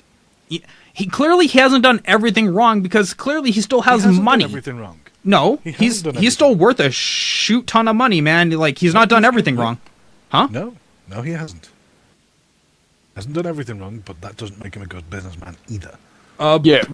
At $4 billion, I call you good enough. I will call you good enough at that point.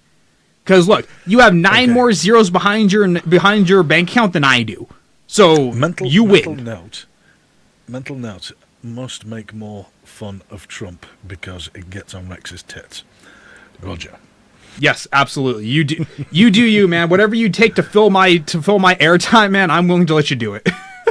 Let's be honest though, if every business he started has gone bankrupt, alright, then is he really going to create more jobs and boost the economy that well? Because let's face it, anything he starts obviously fails in the end.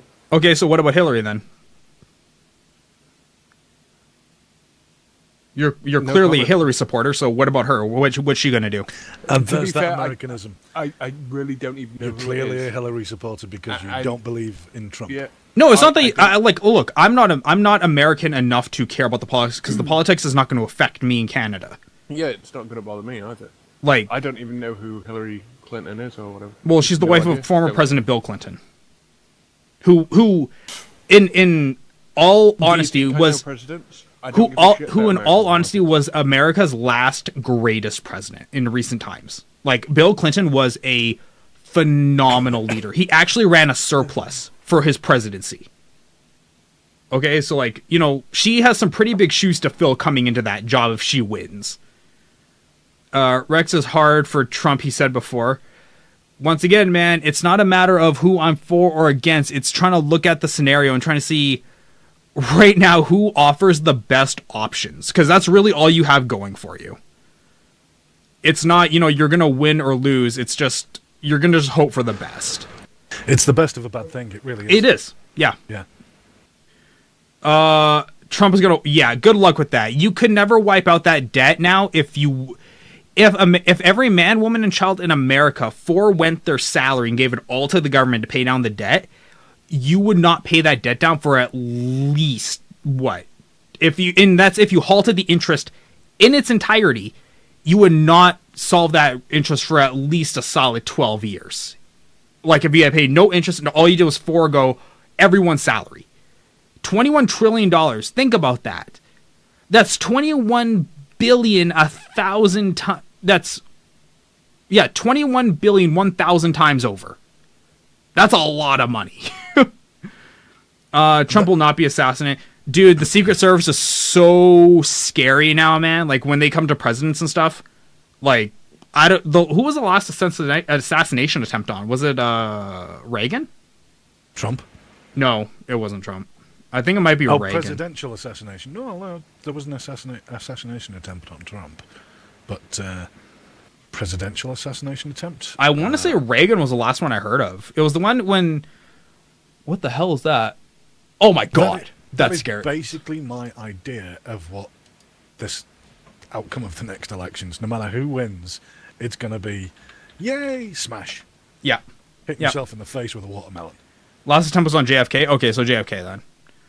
Once again, not American, don't actually know my American history all that well. But again, I thought it was Reagan. Reagan would be the most recent. Was it? That was the last, JFK was the last successful attempt. Right. But not assassination attempt. Have you guys heard about the holistic doctor dying technology those people have to use against us is pretty scary? What? Holistic doctors. Okay. If you're not familiar with holistic medicine, it is essentially non-treatment. So are you familiar with holistic medicine, Rex? You mean the guy who did a degree in it? Yes, I am. I'm very aware of it. Then you know full well about that's why his statement doesn't make very much sense. Ridiculous it is. Can I see your PayPal? No, you can't see my PayPal. Plus, there's legitimately no money in it. I don't keep any money in my PayPal account. I wish I did, but I don't. You? Huh? Why would you? Because it's good sometimes to have like because since PayPal is classified as a legitimate bank, if you're traveling and you lose your wallet, you can log into your PayPal and get money like instantly. Wait, Rex. Yeah, what's up? Well, we have services for that over in the UK. Okay, well, we don't in Canada, so. Didn't you tell me? I'm pretty sure we've talked about it on this show. I'm sure. Didn't you tell me about a holistic doctor prescribing? Well, actually advising someone to stop the cancer treatment. Yes. Because the holistic doctor thought they could treat it with. Yes. I don't know, meditation or something. Yeah, something stupid. Yes. Yeah. Look, I don't want to talk about it. Look, yeah, I don't want to talk about it. It's really depressing and. Look, sort of I'm a good doctor and I'm good at my job, but some of the people running around my profession are fucking retarded. I swear to God, they're retarded, and not like the way like Jenks, Devious, and I like all joke like, "Aha, you're special, you need a helmet." No, I mean like, I don't know how you're walking on two legs right now. Like something, just you know what, the universe just isn't fair some days. We're just gonna call it that. I'm just gonna have to put a disclaimer here. According to Wiki. George Bush was actually the last person to have an assassination attempted against him. Which one? It was just a failure. George W. Bush. Oh, George W. Okay. Really? Oh, yeah. I didn't know that. 2005. Apparently, someone threw a grenade at him. The pin was pulled, but it didn't explode. Wow, I don't know if I ever heard that. Was it a live grenade that failed to go off, or was it? It was a live grenade, but they had. It was wrapped in a thing, and it was wrapped too tight, so it didn't explode. Weird. Okay. Yeah, what was it? It stopped the safety lever from. Like, what was it? I remember like I was watching a documentary on the CIA, and like they're interviewing I think like the ex-director of it, and he was saying like they were doing the motorcade thing for one of the presidents, and a kid apparently held out like a water pistol, and the Secret Service reacted so fast he nearly shot the kid. I mean, like, it came down to fractions of a second between that kid dying and not dying. Because the guy noticed the gun was blue almost before he pulled the trigger. In fact, apparently, going to correct that statement, a letter laced with ricin was sent to Obama in 2013. Oh, please. Or whatever. No one cares about Obama. Was JFK an inside job? Yes. Maybe. I don't know. I would always... I might go to my deathbed always wondering that one in the back of my mind. Little Rex, dinosaurs are extinct. Oh. No, they're not. Dinosaurs are alive and well. Go to the Museum of Natural History. Haven't you seen Jurassic World? That was a documentary. Clearly they're alive. Harry asked, Yeah. the UK is now independent. Is that a bad thing? Now, That's a you guys for fear thing. of hijacking Rex's chat, Actually, I'm going to let you because I'm going to go check on something I have to go check on. So go ahead, talk away. You go check. Plausible deniability, bitches. Microphone muted. The UK's independence is not a bad thing at all, because we've always had one foot out of the EU. We've kept our own currency, so on and so forth. And again, I've watched American reports on the state of the UK and how we're all supposed to be riding this helter-skelter kind of like water slide into hell. I apologise, but that's not happening, not even a little bit. Not even close. I mean, the pound bounced up and down a little bit, but went straight back up again. All the reports that I've seen about England in America have been ridiculous, genuinely. I genuinely laugh out loud from my point of view, anyway. So, yeah, the currency is fine. We're already discussing trade deals with other countries, countries that we couldn't discuss these trade deals with inside the EU. And honestly, with regards to the recent events in Turkey, I don't think we can get out fast enough. I mean, yeah, Harry, the UK does have a very bad immigration issue. I mean, we are possibly one of the most multicultural countries in the world. Honestly, it's quite amazing the cultures that reside in the UK, and I'm quite proud that we're a very multicultural country as well. I love the fact that I can dine on God knows whatever food I could possibly wish to imagine. They're all here. Yeah, I'm actually quite proud of how tolerant and generally accepting of people that the British tend to be. There is obviously, we have retards just the same as everywhere else in the world does, that don't think that way. We have elitists and all that kind of stuff, exactly the same as every other country does. But like I say, we've lived in this culture now for so long, it's actually become the norm. So any kind of immigration is reasonably accepted. Now, where the issue comes down to is when you're forced to take immigrants. That's where the issue is. The British don't like to be forced to do anything.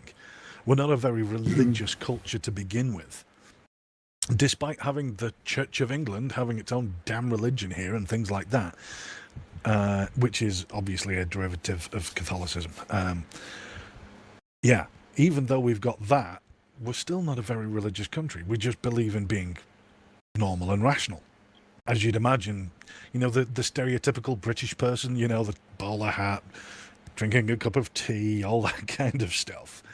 At our hearts, we are actually kind of like that. We just want to be, lead quiet, non-eventful lives. And that's perfectly fine. I mean, yes, it kind of makes Britain a little bit boring, but at the same time, yeah. The world is run by Satanists. That's my conspiracy side talking. Well,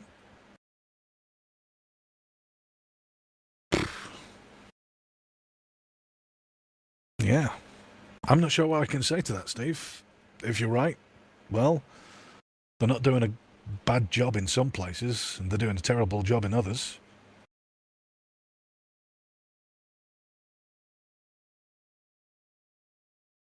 Microphone activated. Why do I come back to dead silence? I'm in. Sorry, I was just about to answer Big Popper's question. Okay. I was just reading his chat. Where am I from? I'm from the northwest. He's from Liverpool. England. They're all the same place. Yeah, I'm from Englandshire. It's like one big village. Yeah.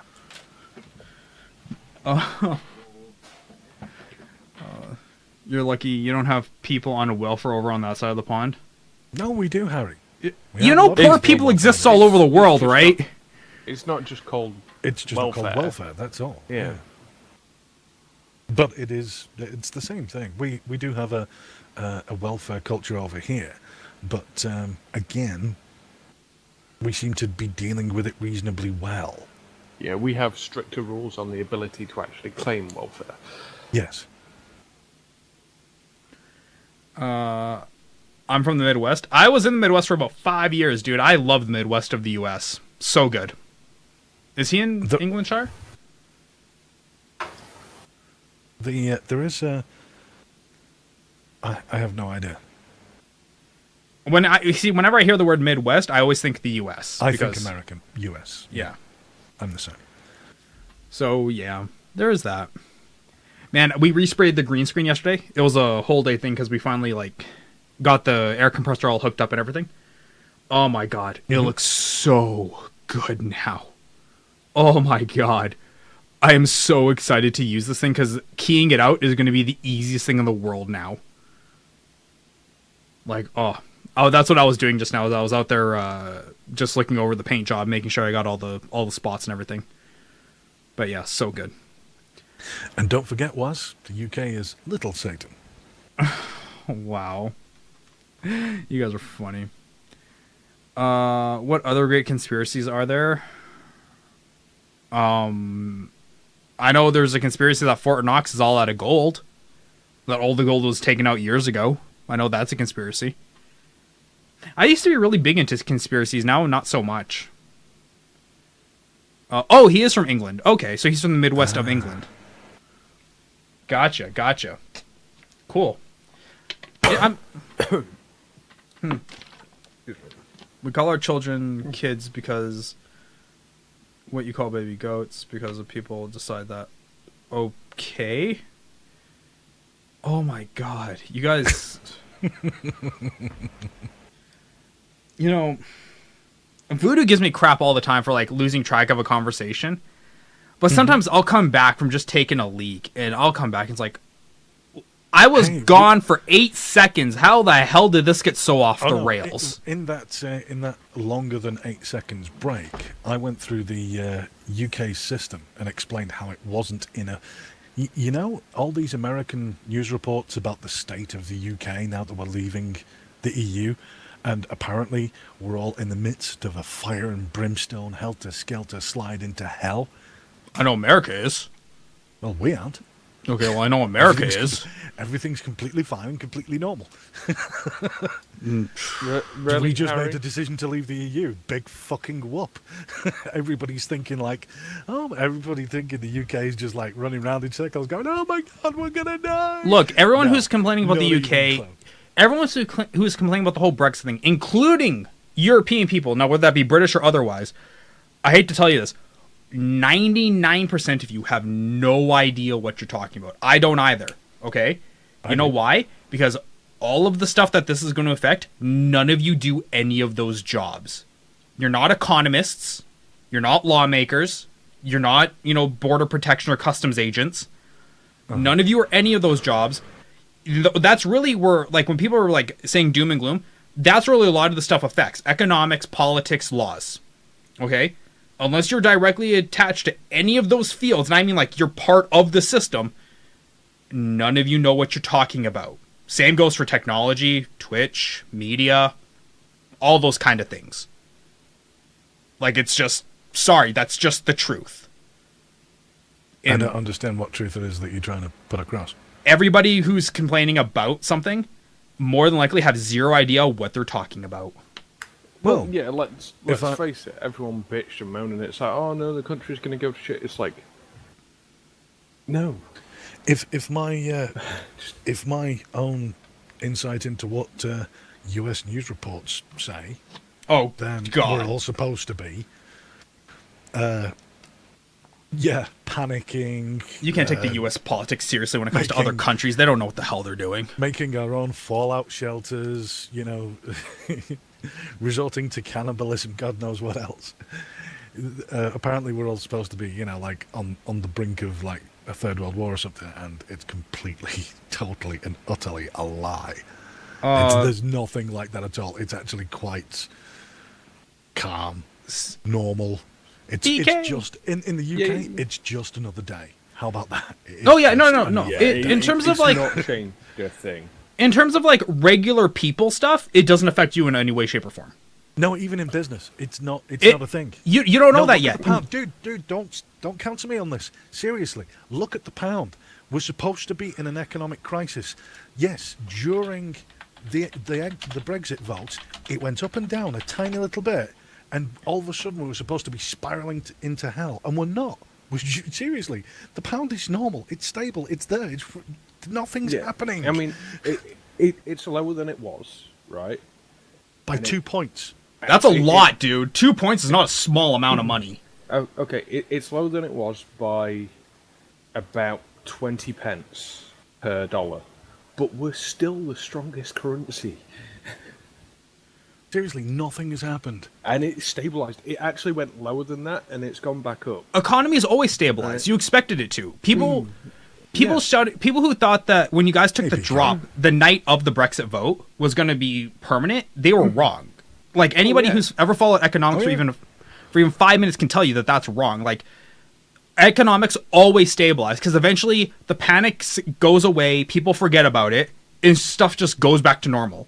Yeah, one of the most annoying things for me was the reason I had to research all this shit and actually go and look up these facts and figures myself is because the Brexit supporters and the Brexit stayers, I guess, that all those people were giving misinformation. Yes, and it was so fucking annoying. Seriously, it was. I had to go and look it all up myself.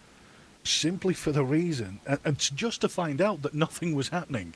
Just to find out that, oh my God, people are making a mountain out of a molehill here. The most amusing part is the fact that our currency was pretty much at one of its lowest points in several years anyway, and it's still the strongest currency even after it took even more of a dip from the Brexit thing. And it's gone back up. I mean, what's the point in worrying? It's not like our pound is now worth the equivalent of a fucking yen or something. Take care, Voodoo. Bye, Voodoo. It's been great seeing you. See you later, Voodoo. So yeah, the UK thing, totally not an issue, not even a little bit. But once again, though, everybody who's talking as if they're an authority on this, they're not officials, they're not experts in the field, they're just people reading stuff on the internet. Mm-hmm. Come back when you're an expert, not you specifically, but just anyone in general. Just come back when you have actual knowledge, when you have like insider knowledge. If you read it on CNN, I'm not interested because guess what? That information is probably wrong. More than likely is wrong. Harry, you keep saying that, so I'm just going to say, by the fact that it was a plane outside the building, no, it was not an inside job. Yeah, damn it! I was going to say that! Oh, God damn it. Yes, I was going to say the exact same thing. Oh, that's funny. But yeah, no, I wish Canada would fucking get its shit together, man. But what about the Pentagon, where there was a plane-shaped hole, but no plane? God. Wow. Some of the stuff people come up with conspiracies is fucking ridiculous, man. Like, I swear. I don't even know how some of these people what is it? What was it? Jet fuel can't melt steel beams is like one of the memes on the internet. Yeah. Are you sponsored by Adidas? No, I should be. Now that I think about it, but no, I'm not. I'm not sponsored by anyone actually. I'm kind of partnered with more companies than I'm sponsored. And yes, there is a difference between the wording. Absolutely, there's a difference. And when it comes to taxes, I make sure my accountant knows the difference.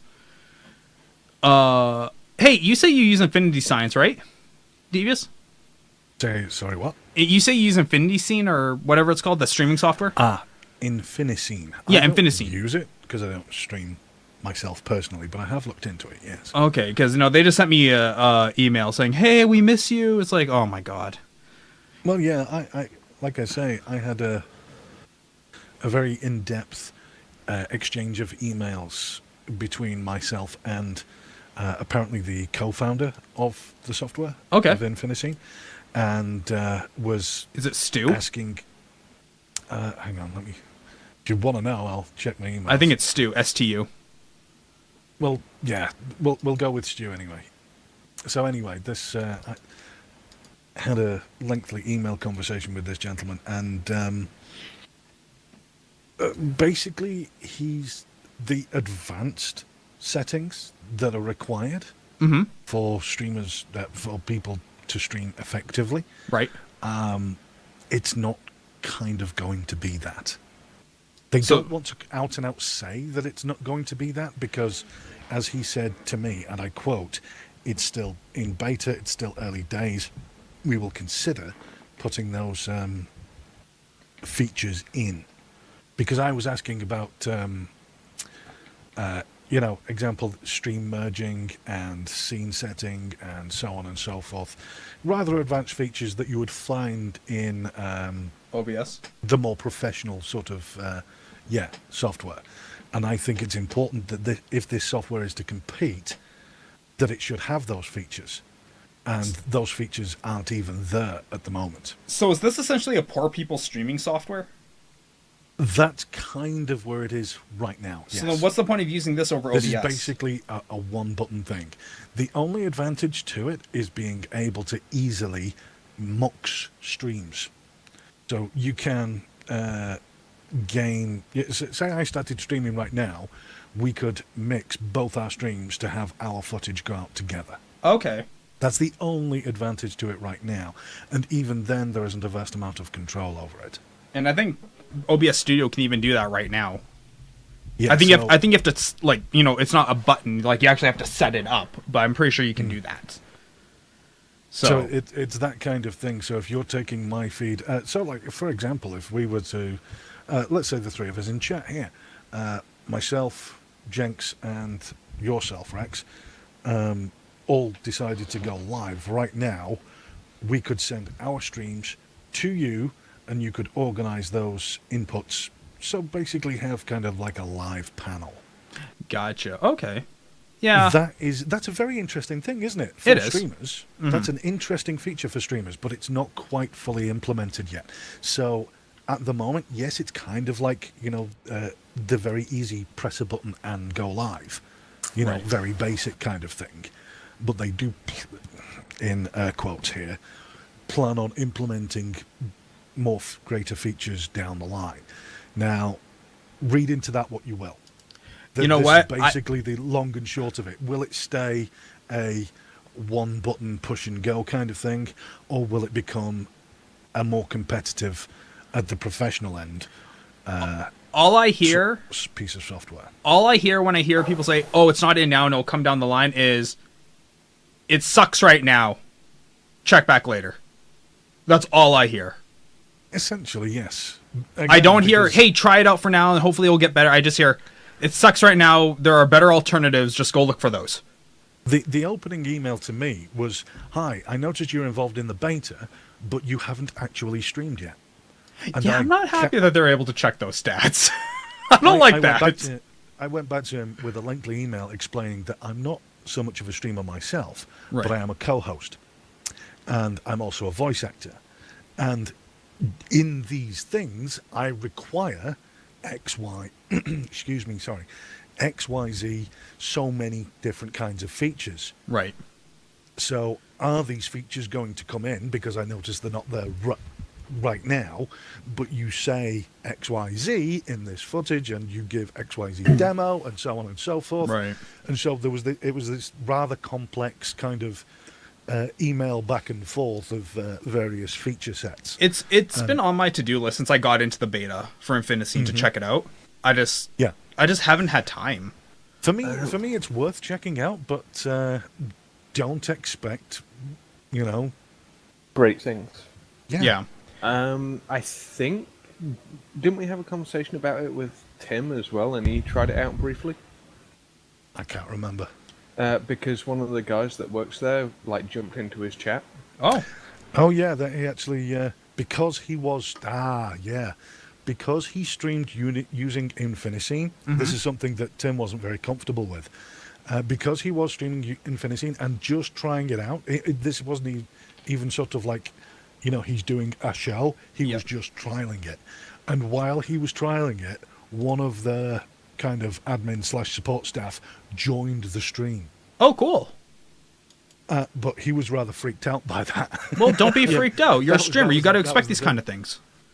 Yeah, but that just goes to show that they're monitoring more than just the fact that you are streaming, but the channels that you're streaming to and stuff like that. So how much other information are they getting from that?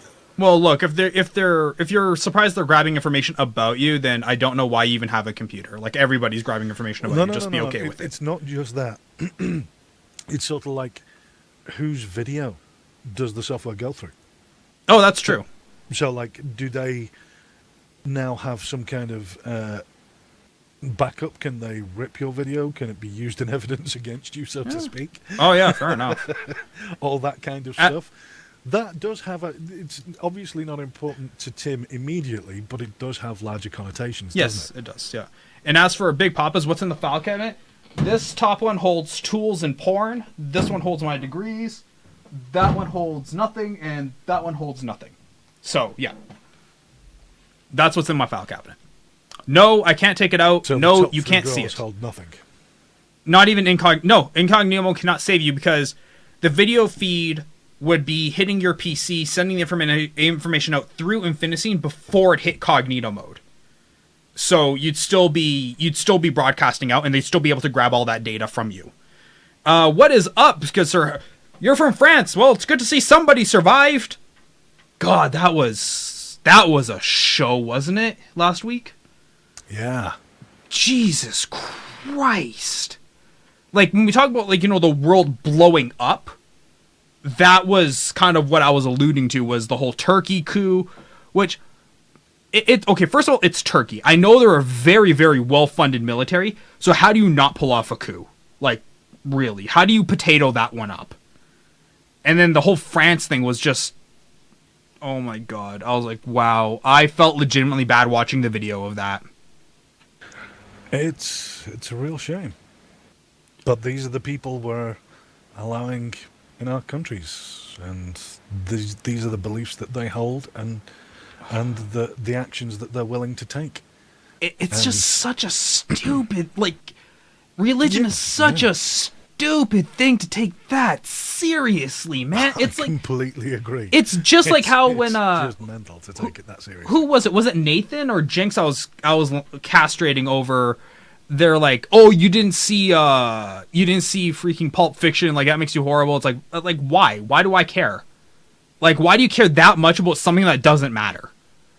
Look, if you're going to care about one thing in this world, it should be yourself and how much money you have. Because, once again, that's one of those finite resources you kind of need to live, okay? Those are, things worth caring about. Religion, not so much. Political views, not so much. We actually have a couple of different difficult topics. What, we do? Popping up in chat. Oh. Go for it. What is your view on hashtag Black Lives Matter? I legitimately did not even know that was an actual thing. I thought it was just a term and a phrase right up until the Dallas shootings. I did not know Black Lives Matter was an organization. I have it. I have researched it, and they are twisting facts and figures. Is it a Black Panthers resurgence kind of thing? It's technically is, yeah. I mean, how can you argue that any movement that claims to be peaceful starts with shooting? Starts with shootings, yeah. Those shootings have completely derailed any kind of strength or following backup, any kind of moral high ground that the movement had. Because how do you stop police people police shooting you when you're shooting at the fucking police? You know what? Right now, it's a vicious cycle. How insane is that? How people do not comprehend that is complete and utter insanity. I don't, honestly, it does not even compute. I'll openly say, right now, it's a vicious cycle. To say who's exactly to blame right now, we really can't pin it, because stuff is happening so much No, you can, actually. No, you really can't, because is it the because right up until the 2 shootings that preceded the Dallas shooting, in the mainstream media, you weren't really hearing a whole lot about, like, the more stories you were hearing were actually that 17-year-old white guy who the cop tasered in the heart and caused catastrophic brain damage. That was right up until the 2 black shootings. That was the major story in America. And then the 2 black shootings happened. Then the Dallas shooting happened. And then I think there was another shooting, there was the Baton Rouge, Louisiana one yesterday. So to actually say who's at fault right now is a very super gray area. Because you don't know exactly who's causing which ones to happen. Especially if all the stuff is not being isolated to a single state. It's happening all over America. So, like, the Baton Rouge, Louisiana one, even the Dallas one, they came straight up out of nowhere. Like, the 2 incidents happened in Louisiana and Michigan. How the hell Dallas got involved is a mystery to a lot of people. What else is there? There is another difficult subject as well. Yeah, go for it. That was the Black Lives Matter thing. Yep. Chat keeps moving up because I can't catch it. Yeah, I know. I'm trying to see what else was there too. It's our right to bear arms. You know what, man? You want to have all the guns you want, that's fine. And if you want to use them on somebody who breaks into your house, that's fine too. But when you start going outside with them for no good reason, that raises a lot of eyebrows from a lot of people, not just the police. Like, I know if I'm walking down the street, all of a sudden I see a guy with a holstered gun, it's like, I'm super not okay with him just brandishing an open weapon. I don't care what the safety reason is for. I am just super uncomfortable. But once again, though, I'm not going to complain as long as he doesn't take it out and shoot me with it. Yeah. Well, it's a very difficult thing. Honestly, it is. And you'd have to go a whole lot deeper than just sort of like gun crime in general. It's sort of like, for your First and Second Amendment rights and so on and so forth. But the thing is, sort of like you need a license to drive a car, but don't need any kind. You have to go through like weeks of training to drive a car, but you don't have any training to use a gun. Yeah. Like, for me, again, that's insanity. I went through years of training to be comfortable and competent with weaponry. What is even up? Then we were on Card Alpha in a fucking war zone, and Card Alpha means you cannot fire unless fired upon. We had to actually sustain casualties before we could shoot back. That is the stupidest rule I've ever heard, and I know Canada has that same rule. For the Canadian Peace Corps, you cannot fire back until you're fired upon 3 times. At least that was what it was back in 1999. Okay? It was similar for us in Afghanistan. That is the stupidest thing I've ever heard. Because it was a gun culture, you could hear gunshots, but you had to be able to confirm that they were coming at you. No, that's so the dumb. thing. So dumb. So yeah, it was a hearts and minds operation. We weren't there to kill people. It's a war zone. That's exactly why you're there. Well, the politicians seem to disagree with you on that one. Yeah, you know what? We thought it was a bit weird as well, I have to say. Here's how I always feel about politicians and their rules. Until you're on the ground with us, you can go fuck yourself. Your opinion doesn't matter. Take a bullet and then you can have a say. Until then, sit down, be quiet, go sit in your desk. No, that is total and utter BS. I hate that. It's like, oh, well, we're going to dictate the rules of war. You've never seen a war. In fact, you've never even been in a fist fight. No, I think that's so dumb. Being fired upon 3 times, you're going to take 3 casualties before you go fire back? Mm-hmm. No. Carpet bomb the whole area. Turn it to a shard of glass. Screw them. It's a war zone. I don't know how the word war ever became misconstrued to don't kill everybody in sight. Call me old-fashioned, but that's how I viewed war. No, I agree with you. But digressing back to Harry's... And what's up, Dr. Riccolello? How you doing, man? Welcome. I don't even know what we're chatting about anymore. We've been on the air for so long now. Derek Elliott. Why? Why are you going to go make me look bad like that? That's just how I read it. So, hi, Derek. How are you? Actually, honestly, Derek, we're having some very sensitive subjects brought up by chat right now. Yeah, that's because we're the one channel that won't just be like, oh, we're not going to talk about that. In fact, I actually saw that today. Somebody came into a channel I was watching, and they're like, what do you think about this? And he's like, oh, well, we don't normally talk about that, so you do you. It's like, oh my God. I'm like, oh my God, this is so... Like, why? Going on to Harry's point that he brought up earlier, that Trump has instated a ban on all Muslims entering the US. I'm fine with it. Now, you see, I don't think that's... the kind of SJW in me, I have to admit that there is a small portion of me that I hate, and it's that bit. Devious confirmed SJW. 2016. Sorry. Well, anyway, the that's things that says to me, hashtag not all Muslims. But it's kind of obvious that there are rational, normal Muslim people who just want to get on with their lives. Me. And they are the good bunch. Me. I think Adam Hills had a good section on that on the last leg. Who the hell is Adam Hills? He's a comedian. He's an Australian comedian, but he has a TV show in the UK. Okay. And they get onto all sorts of dodgy political things.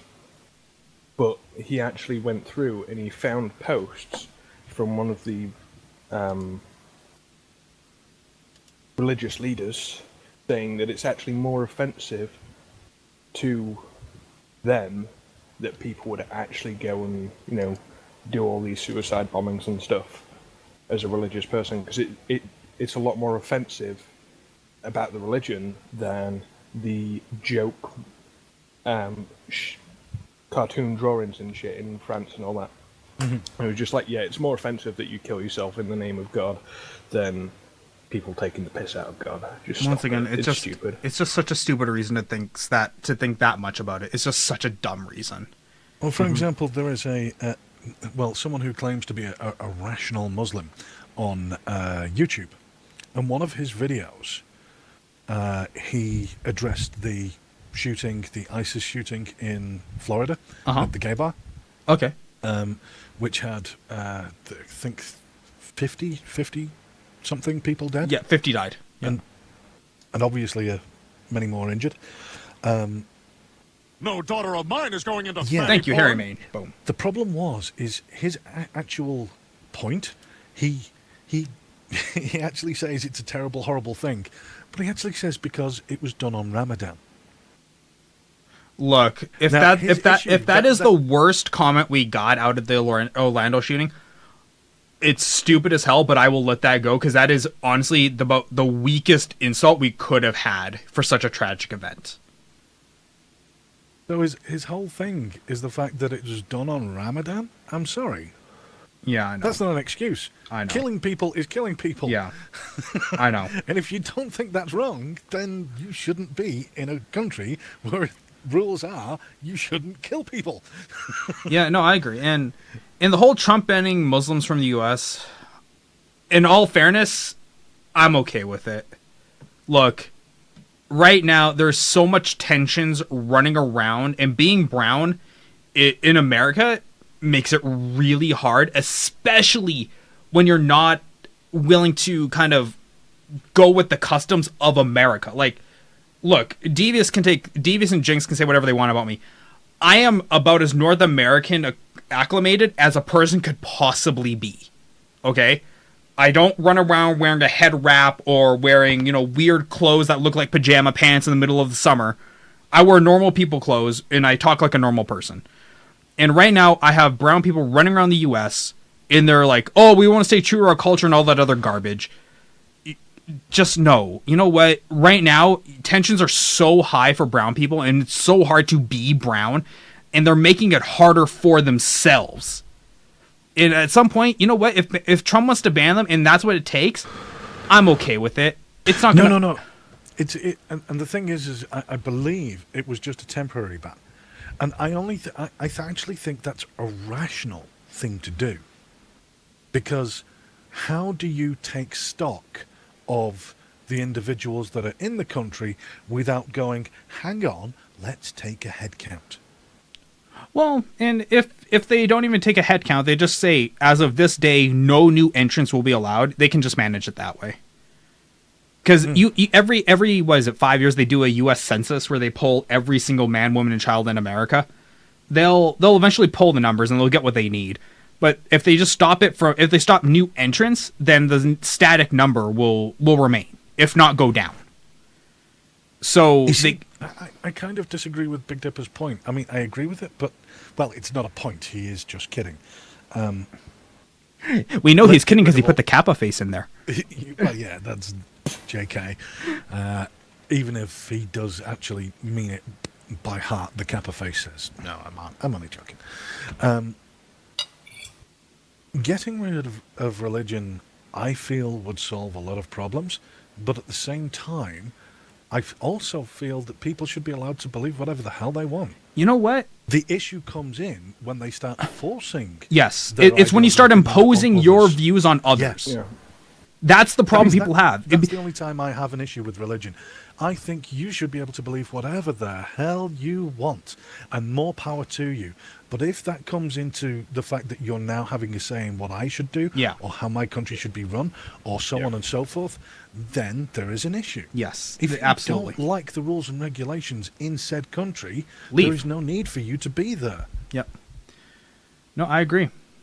And it's just one of those things like, I think the concept of religion is actually really good, because a lot of people need something to anchor their lives to, and not like anchor in a bad way, but you need to have something to do. Like me personally, I'm not religious because I bury myself in work. At any given time, I'm working on something. Okay, but I know like a lot of the baby boomer generation, they're very religious and they work and they have their spiritual beliefs and they have their family and they have their very normal kind of lives. And I think religion is great for that kind of stuff. It gives people something to do as well. It gets them out of the house. For people who wouldn't normally leave, going to church for them is an outing. I think that's great. And, you meet a lot of like-minded, like, Wazga Rex is a Muslim. I am a Muslim. Yeah, I am. That's not even an insult. That's just the truth. But I think religion's fine. It's when you start saying, you need to start believing this way, it's like, you need to back it the fuck off is what you need to do. Yeah. I can see World War III happening. I say the chances are Rex was born into the religion. Yeah, I was. Didn't actively choose it. No, I wasn't born into it, but my parents never also imposed it on me. Like, they're like, hey, we're going... Like, when I was young, it wasn't optional, but not because of religion, but because they couldn't leave me home alone, obviously. Because my parents were not going to leave a babysitter in our house with a lot of expensive shit in it. So we went as kids because we had to. And plus, it let me see my friends, because my friends were also Muslim. So we got to see each other when we normally wouldn't, because we didn't go to the same schools. Mm-hmm. So for us, it was great that way. And then as I got older, I just stopped going. I go 2 times a year now for my mom. And that's it. Only for my mom. Yeah. Is your hair green? It shouldn't. It might be a little bit green because I have paint in it. Because when I was spray painting my green screen yesterday, it might have some paint might have gotten into it. If your thing isn't flipped, then yeah, just on the sort of left side of your head, where the buckle is on your headphones, where the head strap is. Yeah. It's just a tiny bit green up there, yeah. Yeah, so that's probably from the paint that was sprayed yesterday. Like anyway. Which is fine. I think the paint looks great. You never know. That's your sort of like radical sort of like testing out a new hair color, is it? It's my one step closer to becoming Soda Pop and dyeing my hair weird colors. But I mean, Steve OG says football is my religion and Sundays are my day of worship. More power to you, Steve. I personally don't like football. But well, I mean, no. Hang on. He likes soccer. That away from Steve. You know, Steve. That's a wonderful thing. And you know, if football, whichever version of it. No. There's one true football, and then there's soccer. There is not. Yeah, there is one true football. Yeah, it's called football. The one where you actually run around and kick the ball. We do run around. We kick it during the field goal, and we kick it during the kickoff. They're football. Oh, so you kick it twice during a whole match, basically. Those two kickoffs mean the world to the game. Okay, what do you know? So yeah, hand egg is a thing, and people play it, and no matter what it is, again, more power to you, genuinely. But if Steve was to start saying that we fucking start believing everyone should watch football, and you should be somehow punished for not watching it or not supporting the same team as me, so on and so forth, etc., etc. Yeah, that's when it becomes an issue. But football supporters don't do that. Oh boy, what am I gonna do with you, Devious? What? What am I gonna do with you? Besmirching the good name of football like that? With your potato, You got it right. With your potato game. Well, no, it's a point of view, not a Potato game. Dude, I'm not saying anything about your game or anyone else's. I genuinely don't care. You know, there are no flying proof relationship was given. So, honestly, I don't care. But the thing is sort of like when people start to impose their will on others, then there's an issue. I mean, Harry, as I said earlier, I mean, he thinks there'll be another world war in the coming years. My biggest thing with that, I don't think there will be. There will be another war, but it's going to be a civil war, low level. Yeah, it's going to be more civil. Not like civil isn't like everyone polite to other, like a civil war, like an internal war. It's not going to be, excuse me, sir, we think it's time for you to shoot your volley. Yeah, exactly. It's not going to be like that. Yeah, it's... no. Yeah, to be fair, I don't think World War III is really going to happen. It's not because going to happen. Too many people are going to be afraid of going too far with just... Well, the weapons we have now, it's just, we can annihilate you in 5 minutes if we really wanted. Well, what was it? They said if World War III ever broke out, the number of people dying per hour would be World War II's entirety every hour. Yeah. It's like, that's pretty scary. Let's face it, we have the ability to basically wipe out human life in a matter of hours if we really wanted. So everyone's going to be too afraid of that outcome, and it's just going to be, we'll shoot a few people here and there, but it's not going to be an all-out clusterfuck with the nukes flying and shit like that. It's not going to happen. But I will say this, the likelihood of World War III happening, much higher than the probability of Half-Life 3 coming out. I hate both. Rip stream. I really need that cricket track. I hate you so much. Was that Tumbleweed? Oh, fuck you. Look, okay, it's not high noon, okay? You guys can go suck a dick. Steve, the stream is still live, man. I'm looking at the numbers. They're fine. Yeah. And I bet you could buy 3 HTC Vives with that mic. No, you couldn't. It's not that expensive. Nope, you can only buy one HTC Vive. It's a good mic, but it ain't that expensive. Honestly, if you're a streamer and you have anything more expensive than this mic, you better be pulling Summit 1G numbers, because then you've way overkilled your stream. Like, honestly, this mic is overkill for this stream. Cheers, BK. But I love this mic. Is BK taken off? No. She's just saying, just confirming that the stream's okay. Okay, sorry. Normally when you hear a British person say cheers, that means they're saying goodbye, so. But yeah. So yeah, there is that. But oh my gosh. What else? Sweet BK. Is there any other gaming... Oh, in fact, actually, you know what? Hang on. I had one thing pulled up here I wanted to quickly talk about, because it was kind of like the Twitch forums are just a, breeding ground of just fantastic topics. This guy put a thing in here. Here, I'm going to show you guys. I'm going to link you guys the article. Okay? But this is going to be the last thing we talk about today because I think it's hilarious. And just shows the weak loads of stuff. Just shows the weak-willed nature of people in general. Okay. Here you guys go. So a channel I moderate has a child that keeps making new accounts with racist names and following to see his name pop up on stream.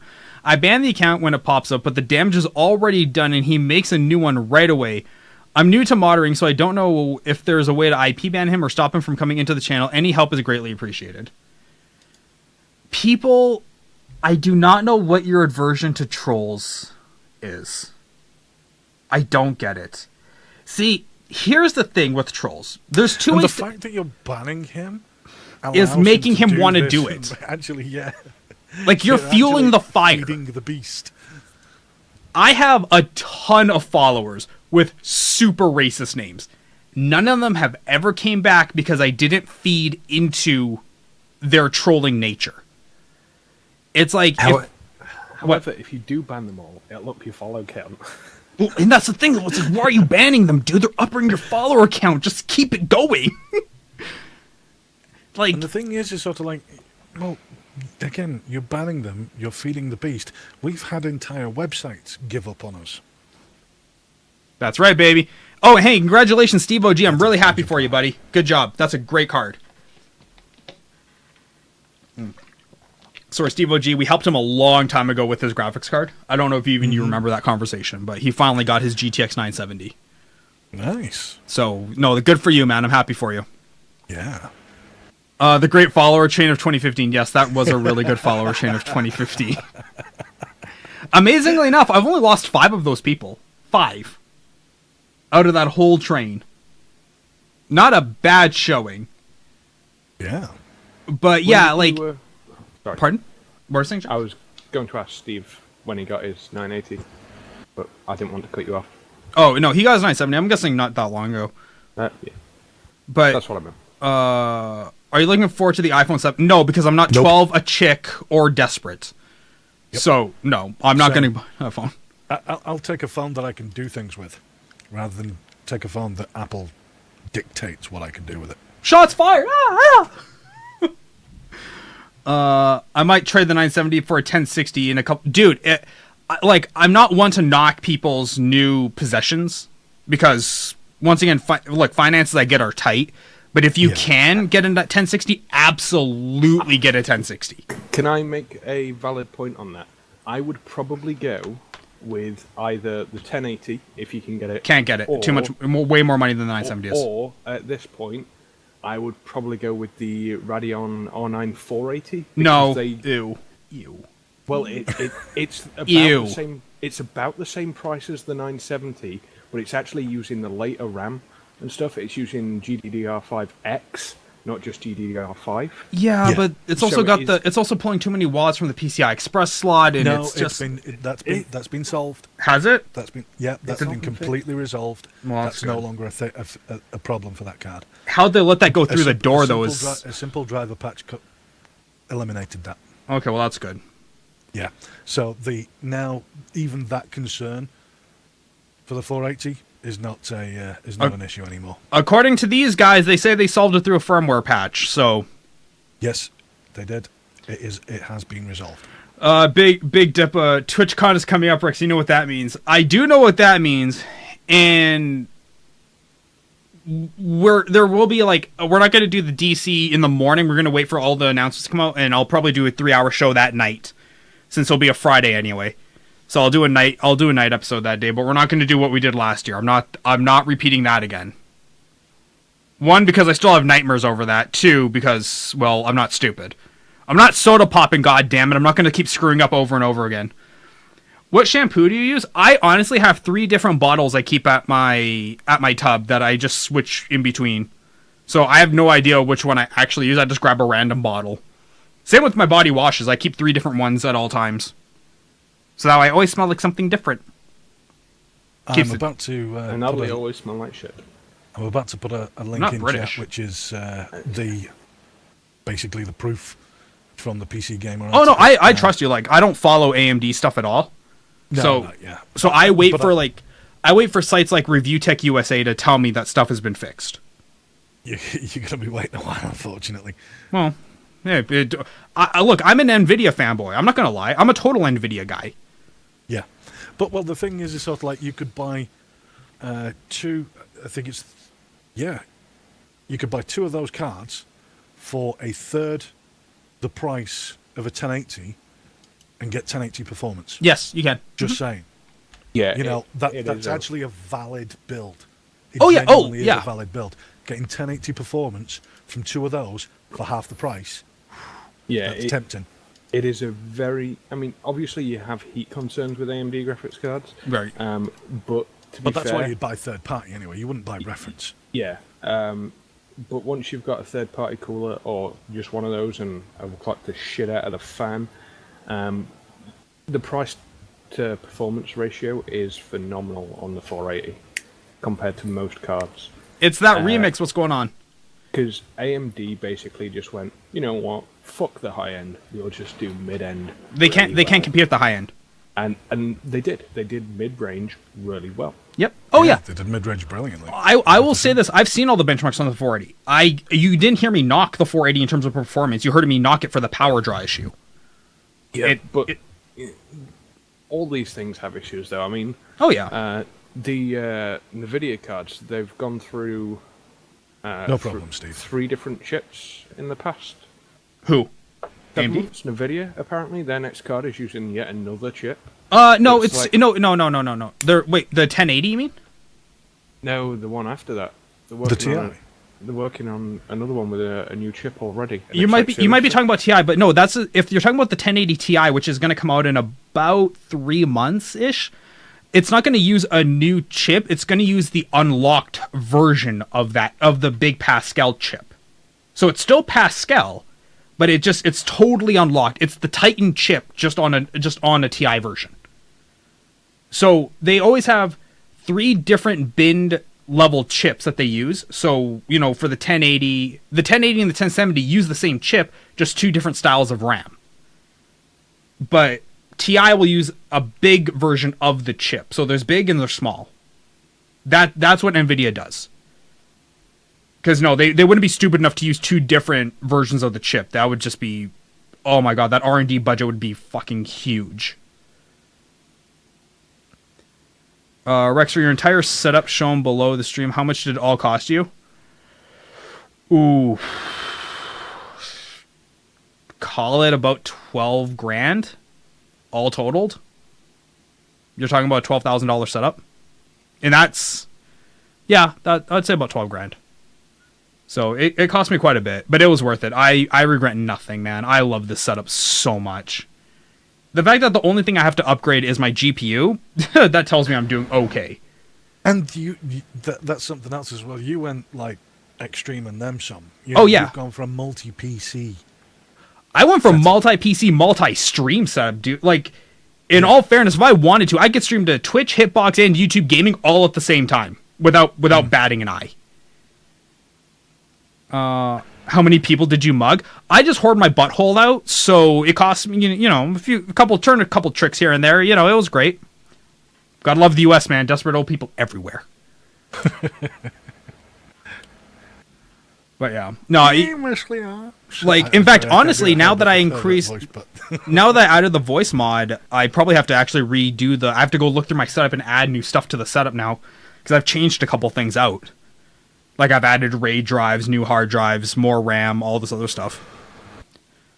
But yeah, no, it's a good setup though. I'm going to tell you right now, if you're starting to stream, don't do what I did. You do not need to do what I did. You can go easily with one PC. I knew what I wanted my stream to evolve into, and because I had the funds at the time, I just went ham and just got it right from the start. That way now, I mean, you've gone for total future-proofing and expansion. Yes. That's important to note. You've gone for the expansion build. You can go into, these multi-setups and things like that, and that gives you the ultimate flexibility for you, and build for anything that you could possibly want to do. Yeah. So that's your setup. Like That's not what you need to stream is two very different levels. Oh yeah, no. If what you need to stream is like an i5 processor, but my stream could literally grow. Like right now, immediately, it could go from the freaking 12 people we have in the channel to 1,000, 2,000 people, and I wouldn't have to change a thing on my setup. It would all scale just fine. So, but once again though, it was a lot of investment up front, which if you can do it, hey, great, but if not, I don't blame you.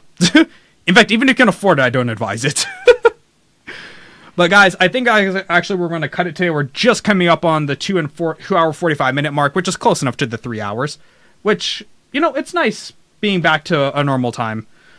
I've almost just given up on experimenting with the time slots. I've almost just given up on it, man.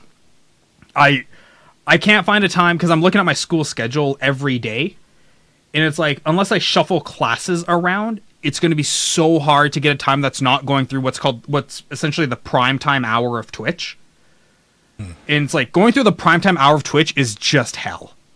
Like the bandwidth is low. You don't get the viewers that you normally would because everyone's watching the big streamers.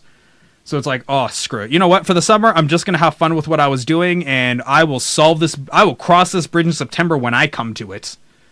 But, yeah, other than that, guys, we're going to head out here. So today's episode, because, well, why not? So one thing. Yes, please, go ahead. Star Citizen is free to fly for the next week. So if you ever wanted to try this crazily priced fucking thing and just see what all the hype was about, you can get Star Citizen for free for the next week. It's only for a week, so if you wanted to take a punt, you wanted to, have a little try of something, see what all the hype's about, you can give it a go. On the note of Star Citizen, did someone not get like $2,500 back because they haven't delivered or something and they took them to court? I would hope so. Sure. I don't know. Yeah, I heard a mention of it the other day. Yeah, I wouldn't be surprised. People seem to get pretty touchy these days, like pretty legal happy about that kind of stuff.